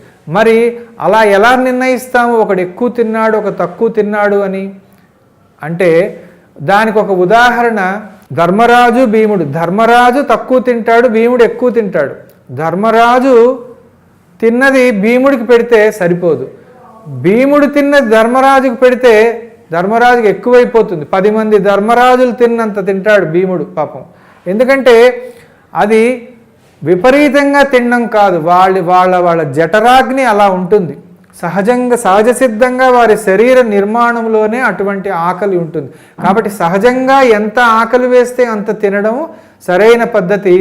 ఆకలి లేకపోయినా సరే, ఐస్ క్రీమ్ బాగుంది, స్వీట్లు బాగున్నాయి, హాట్లు బాగున్నాయని ఆకలి లేకపోయినా తినడం ఉంటుంది, దాన్ని విపరీతమైన తిండి అంటారు. దీని గురించి మనకు విపరీతంగా తినడం గురించి అసలు ఎంత తినాలి అంటే యుక్త ఆహార విహారస్య అన్నాడు శ్రీకృష్ణ పరమాత్మ. యుక్త అంటే మితంగా తినాలి, అటు ఎక్కువ తినకూడదు, అలా అని తక్కువ తినకూడదు, మితంగా తినాలి. దీనికి స్మృతులు చక్కగా నిర్వచించాయి. స్మృతులు అంటే ఏంటంటే మన మహర్షులు కొన్ని గ్రంథాలు రాశారు, వాటిని స్మృతులు అంటారు. స్మృతి అంటే గుర్తుకు తెచ్చుకుని రాసినవి స్మృతులు.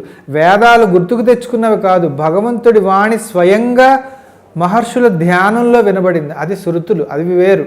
స్మృతులు అంటే మహర్షులు గుర్తుకు తెచ్చుకుని వాళ్ళ తపో అనుభవం ద్వారా రాసినవి స్మృతులు. వాటిని ధర్మ సూత్రాలు, ధర్మశాస్త్రాలు, గృహ్య శాస్త్రాలు, పురాణాలు, ఇతిహాసాలు, ఇవన్నీ కూడా స్మృతులే. పురాణాలు వేదవ్యాస మహర్షి, అది ఋషిప్రోక్తమే. ఇతిహాసాలు కూడా అంతే. కాబట్టి స్మృతులలో ఈ గృహ్య సూత్రాలని చెప్పేనే అవి మనకు చక్కగా నిర్వచిస్తున్నాయి. ఎంత తినాలి, ఎంత తినకూడదు, ఏం తినాలి, ఏం తినకూడదు అనేది అవి నిర్వచిస్తున్నాయి. గృహ్య సూత్రాలంటే గృహ్య, గృహము అంటే ఇల్లు, ఇంటికి సంబంధించి ఇంటిలో ఎవరుంటారు? భార్య, భర్త, పిల్లలు, అమ్మ, నాన్న వీళ్ళు ఉంటారు. కాబట్టి ఆ గృహములోని యజమాని అంటే భర్త పొద్దున్నే చేయవలసిన నిత్యకర్మలు ఏమిటి అంటే తను చేయవలసిన యజ్ఞము, యాగము, క్రతువులు, హోమాలు ఏమిటి అవి చెప్తాయి ఈ గృహ్య సూత్రాలు. అలాగే వాళ్ళు ఏం బట్టలు కట్టుకోవాలి, ఏం కట్టుకోకూడదు, అలాగే వాళ్ళు ఏం తినాలి, ఏమి తినచ్చు, ఏమి తినకూడదు, ఎంత తినాలి, ఎంత తినచ్చు, ఎంత తినకూడదు, ఇవి కూడా చెప్తాయి గృహ్య సూత్రాలు. అలాగే అతిథులు ఇంటికి, గెస్టులు ఇంటికి వస్తే వాళ్ళకి ఎటువంటి మర్యాదలు చేయాలి, ఇది కూడా చెప్తాయి సుమా ఈ గృహ్య సూత్రాలు. అంటే ఒక గృహంలో ఆ భర్త, యజమాని ఏమేం చెయ్యాలి, ఆ కుటుంబం అంతా ఎటువంటి బరువు బాధ్యతలు పాటించాలి, ఆచారాలు పాటించాలి అనేవన్నీ చెప్పేవి గృహ్య సూత్రాలు. వాటిల్లో మనం ఏం తినాలి, ఏం తినకూడదు కూడా తెలియజెప్పడం జరిగింది. సాత్విక ఆహారమే మనం తినాలి, రాజసిక ఆహారం, తామసిక ఆహారం తినకూడదు. అంటే సాత్విక ఆహారం అంటే మనలో సత్వగుణం అభివృద్ధి చేయిస్తుంది, రాజసిక ఆహారం అంటే రజోగుణం అభివృద్ధి చేయిస్తుంది, అలాగే తామసిక ఆహారం అంటే తమోగుణం అభివృద్ధి చేయిస్తుంది. మనకు కావాల్సింది సత్వగుణం. కాబట్టి సత్వగుణాన్ని ఇచ్చే ఆహారం ఏమిటి అంటే పండ్లు, కాయలు, కూరలు, ఆకుకూరలు, అలాగే పప్పులు, గింజలు, ధాన్యాలు, ఇవి మనం చక్కగా పాలకు సంబంధించిన వెన్న, నెయ్యి, ఇలాంటి పెరుగు, ఇవి మనకు సత్వగుణాన్ని ప్రసాదిస్తాయి. అలాగే పప్పులు, గింజలు అంటే పప్పులు, కందిపప్పు, పెసరపప్పు, ఇలాంటివన్నీ కూడా ఎంతో ఆరోగ్యానికి మేలు చేస్తాయి. అలాగే గింజలు అంటే వేరుశనగ పప్పు, అలాగే బాదం పప్పు, జీడిపప్పు, అలాగే సోయా బీన్స్, చిక్కుడులు, ఇలాంటివన్నీ కూడా మనం తీసుకున్నట్టయితే ఎంత శరీరానికి ప్రోటీన్ కావాలో అంతా కూడా ఇస్తుంది, ఆరోగ్యంగా ఉంచుతుంది. అంతేకాక మనస్సును కూడా ఆరోగ్యంగా ఉంచుతుంది, సత్వగుణాన్ని అందిస్తుంది. మరి రజోగుణాన్ని అందించే ఆహారం ఏమిటి? మాంసాహారము, మద్యము, మాంసాహారం, ఇలాంటివి రజోగుణాన్ని, తమోగుణాన్ని కలిగిస్తాయి. వాటి జోలికి మనం వెళ్ళకూడదు. కాబట్టి ఇవి తినాలి అని చెప్పింది సత్వగుణ ప్రధానమైన ఆహారాలు. అలాగే ఎంత తినాలి అంటే మన కడుపుని 4 భాగాలుగా ఊహించుకోండి. జస్ట్ ఊహించుకోండి, మన కడుపుని 4 భాగాలుగా ఊహించుకోండి. అందులో 2 భాగాలు మనం నింపాలి. దేనితో? అన్నము, పప్పు, కూరలు, పచ్చడి, ఇలాంటి వాటన్నిటితో నింపాలి. ఒక భాగాన్ని నీటితో నింపాలి, ఇంకొక భాగాన్ని ఏమీ నింపకుండా గాలి ఆడడానికి వదిలేయాలి. అప్పుడు నీకు పరిపూర్ణమైన ఆరోగ్యవంతుడు అవుతావు. ఇక్కడ ఒక జోకు నాకు గుర్తొస్తోంది. ఒక పెళ్లి భోజనంలో అందరూ భోంచేస్తున్నారు. చేస్తుంటే ఒక ఆయనకి భోజనం పూర్తయింది. అప్పుడు ఒక ఆవిడ వచ్చి, ఏమండి ఇగోండి ఇంకొక లడ్డు ఉంది, ఇది వేసుకోండి అంది. ఇది తినండి నాయన అంది. అంటే అప్పుడు ఆయన అన్నాడు, నువ్వు భలేదానివమ్మా, నువ్వు అమాయకురాల్లా ఉన్నావు. ఒక్క లడ్డు తినగలిసే చోటు నాకు ఉండుంటే, ఒక్క లడ్డు పట్టే చోటు నా కడుపులో ఉండుంటే 2 లడ్డూలు కుక్కేసేవాడిని అన్నట్టు. అంటే ఆయన ఆ 4 భాగాలు కుమ్మేశాడు ఆహారంతో. ఇంకా నీళ్ళకి స్థానం ఏది, గాలికి స్థానం ఏది. అందుకే భుక్తాయాసం వస్తుంది, ఆయాసపడుతుంటారు తిన్నాక, ఏదో రన్నింగ్ రేస్ చేసినట్టు. అలాగా మిక్కిలి అనారోగ్యం, అధికమైన బరువు వస్తుంది, అధికమైన జబ్బులు కలుగుతాయి. కాబట్టి అలాంటి ఆహారం కాకుండా మనం ఇందాక చెప్పినట్టుగా 2 భాగాలు మాత్రమే మనం ఒక కడుపులో 2 భాగాలు నింపాలి. ఒక భాగం నీటితో నింపాలి, ఒక భాగం గాలికి వదిలేయాలి. ఇది సరైన విధానము. అలాగే భీష్ముడు కూడా ద్వాపర యుగంలో ధర్మరాజుకి ఒకటి ఉపదేశించాడు. ఏమన్నాడు? నాయన, రోజుకి 2 పూటలు మితంగా భోంచేయి, మిక్కిలి ఆరోగ్యంగా ఉంటావు అని చెప్పాడు. అది చెప్పినది ద్వాపర యుగం అయినప్పటికీ కలియుగం, ఇప్పుడు మనం కలియుగంలో ఉన్నాం. కలియుగంలో కూడా చక్కగా వర్తిస్తుంది. ఈనాటికి కూడా, ఈ రోజుకి కూడా మీరు గ్రామాల్లోకి వెళ్తే నేను చూపిస్తాను, చాలామంది కాయకష్టం చేసుకునే వాళ్ళు కూడా ఉదయం 10-11 గంటలకు చక్కగా రాగి సంకటి, జొన్న సంకటి, అన్నము, పచ్చడి, పెరుగు, మజ్జిగ ఇలాంటివి శుభ్రంగా కడుపు నిండా తిని వాళ్ళు వెళ్ళిపోతారు. మళ్ళీ సాయంత్రం పని చేసుకుని ఇంటికి వచ్చాక 6-7 గంటలకు మళ్ళీ కడుపు నిండా భోంచేసి నిద్రపోతారు. వాళ్ళు ఎంత బలిష్టంగా ఆరోగ్యంగా ఉంటారో తెలుసా అండి? అసలు కొవ్వు అనేదే ఉండదు వాళ్ళలో, అంత బలిష్టంగా ఆరోగ్యంగా ఉంటారు. అంతగా మధ్యాహ్నం ఆకలేస్తే కాస్త కొద్దిగా టిఫినో లేకపోతే గంజో తాగి వాళ్ళు ఎంతో ఆరోగ్యంగా ఉంటారు. కానీ ఈరోజు టౌన్స్లోను సిటీస్లోను ఏం జరుగుతోంది? తక్కువ కష్టం ఉన్నవాడు, అసలు కష్టమే లేనివాడు కూడా 3-4 సార్లు విపరీతంగా తినడం జరుగుతోంది. అది కూడా ఆకలితో కాదు సుమా, రుచుల వ్యామోహంలో పడి ఈ ఐస్ క్రీమ్ బాగుంది, ఈ స్వీట్ బాగుంది, ఈ హాట్ బాగుంది అని చెప్పి ఈ జంక్ ఫుడ్లు అంటే తినకూడనటువంటి ఆహారం కూడా 3-4 సార్లు అమితంగా విపరీతంగా తింటున్నారు. దానివల్ల అనేక జబ్బులకి లోబడుతున్నారు. బాగా కాయ కష్టం చేసేవాడు 3 సార్లు కాదు 4 సార్లు తిన్నా తప్పులేదు. కానీ తక్కువ కష్టం చేసేవాడు, అసలు కష్టమే లేనివాడు ఎందుకు అంత తినాలి, అందులోనూ ఆకలి లేకుండా? దానివల్ల ఏమవుతుంది? అజీర్ణం, గొంతు మండడం, ఎసిడిటీ, కడుపులో అల్సర్లు, అలాగే షుగర్ వ్యాధి, డయాబెటీస్ వ్యాధి, హార్ట్ అటాకులు, అలాగే బీపీ, ఇంకా మోకాళ్ళ నొప్పులు, అధిక బరువు వల్ల మోకాళ్ళ నొప్పులు. మరి ఇవన్నీ వచ్చాయంటే ఎందుకు రావండి? ఇది విపరీతంగా తినడం వల్ల నీకు వచ్చింది. కాబట్టి మితంగా భోజనం చేయడం వల్ల సంపూర్ణ ఆరోగ్యంగా ఉంటావు అనేటువంటివి. అందుకు మన శాస్త్రాలు, మనం ఇటువంటి ఈ శాస్త్రాలు చెప్పిన దాన్ని మన కోసం చెప్పాయి, మన ఆరోగ్యం ఆనందం కోసం చెప్పాయి. ఆరోగ్యమే మహాభాగ్యము. కాబట్టి ఎలాంటి పడితే అలా తినకుండా సాత్విక ఆహారం మితంగా 2 పూటలు భోజనం చేద్దాం. ఇంకా ఉదయం అల్పాహారం అంటే అల్పం, కొంచెమే తినాలి. కాబట్టి ఆ విధంగా మనం మన ఆరోగ్యాన్ని ఆనందాన్ని పెంపొందించుకుంటే ధ్యానం సిద్ధిస్తుంది. ఇప్పుడు స్వామి ఏం చెప్తున్నాడు శ్రీకృష్ణ పరమాత్మ? ఇలాగ విపరీతంగా తినేవాడికి ధ్యానం అబ్బదు, అలాగే అసలుకే తినని వాడు ఇంకోటి ఉంటాడు. వాడెవరయ్యా అంటే 4 రోజులకు ఏదో ఒక పేరు చెప్పి ఏకాదశ ద్వాదశ పేరు చెప్పి ఉపవాసాలు ఉండేవాళ్ళు ఉంటారు. దానివల్ల కూడా మీకు శరీరానికి బలం ఉండదు, శక్తి ఉండక ధ్యానం చెయ్యలేరు. అలాగే ఎప్పుడు ఉపవాసాలు చేసి శరీరాన్ని శుష్కింపజేసి నీరసింపజేసి అలా దాన్ని హింసించకూడదు. ఎంత తినాలో అంత తినాలి. దీనికి ఉదాహరణ చెప్తాను. చాందోగ్య ఉపనిషత్తులో శ్వేతకేతు అని ఒక బ్రాహ్మణుడు ఉంటాడు. అతను 15 రోజుల పాటు ధ్యానం చేస్తాడు. అప్పుడు ఆ 15 రోజులు ఆహారం ముట్టడు. అప్పుడు ఏమవుతుందో తెలుసా? ఆయన తను నేర్చుకున్న వేదశాస్త్రాలన్నీ మర్చిపోతాడు పాపం. ఎందుకని మర్చిపోయాడు? ఆహారం లేదు కాబట్టి. ఆహారం తినకుండా ఉండకూడదు. అలాగే ఇంకొక ఉదాహరణ చెప్తాను. బుద్ధ భగవానుడు కూడా ప్రారంభంలో బుద్ధుడు నేను ఏమీ ముట్టుకోను అన్నట్ట, ఆహారం నాకు మోక్షం వచ్చే వరకు. కానీ నీరసించి పడిపోయాడు. అప్పుడు లేచి కాస్త ఆహారం తీసుకుని నెమ్మదిగా అలా బలం పుంజుకుని ధ్యానం చేసి మోక్షం పొందాడు. కాబట్టి విపరీతంగా తినకూడదు, తక్కువ తినకూడదు, మితంగా తినాలి. యుక్త ఆహార విహారస్య. రెండవది నిద్ర కూడా అతి స్వప్నశీలస్య న జాగృత. అతి స్వప్నశీలస్య. స్వప్నం ఎప్పుడు వస్తుంది? నిద్రలో వస్తుంది. కాబట్టి అలా ఎక్కువ నిద్రపోయేవాడికి కూడా ధ్యానయోగం చేయలేడు. ఎందుకని?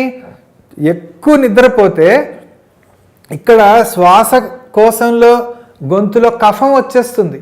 అలాగే అధికంగా బరువు అయిపోతుంది శరీరం. ఆవలింతలు వస్తాయి. ధ్యానం చేద్దామంటే నిద్ర వస్తుంది, తమోగుణం పెరిగిపోతుంది. అందుకని నువ్వు ధ్యానం చేయలేవు. అలాగే నా జాగృత అంటే అసలుకే నిద్రపోని వాళ్ళు ఉంటారు.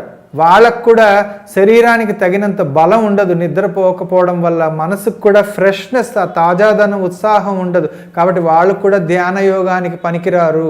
మరి ఎలా నిద్రపోవాలి? సాయిబాబా వారు చెప్పారు, నాయనా నీకు 24 గంటలు ఉన్నాయి, అందులో 6 గంటలు నిద్రపో, 6 గంటలు నీ సొంత పనులు చేసుకో, 6 గంటలు నీ ఉద్యోగ వ్యాపారాలు చేసుకో, 6 గంటలు సమాజ సేవ చేయి. మిగతావి ఎలా ఉన్నా 6 గంటలు నిద్ర అనేది సరిపోతుంది. 6 గంటల కంటే ఎక్కువ నిద్ర ఎవరికి అవసరమో తెలుసా? 19 ఏళ్ల కంటే 19 ఏళ్ల వయసు కంటే తక్కువ ఉన్న పిల్లలు, యువతరం యువకులకు అవసరం. వాళ్ళకి 8 గంటలు అవసరం నిద్ర. కానీ 19 ఏళ్ళు ఆ పైన వయసు వచ్చిన వాళ్ళకి 6 గంటలు చాలు. అంతకంటే ఎక్కువ నిద్రపోతే తమోగుణం వస్తుంది. మనం ధ్యానయోగం నేర్చుకుంటున్నాం కాబట్టి ధ్యానయోగం చెయ్యడానికి 6 గంటలు ఎక్కువ నిద్రపోతే మహా అయితే ఒక అరగంట అటు ఇటు. ఇంకా అంతకంటే నిద్రపోతే మాత్రం తమోగుణం ఎక్కువైపోయి బద్ధకం వచ్చేసి ఆవలింతలు వచ్చేసి ధ్యానము చెయ్యలేము. అలాగే ముసలి వాళ్ళకు కూడా 60 ఏళ్ళు దాటిన వాళ్ళకు కూడా ఎక్కువ నిద్ర అవసరం అవుతుంది.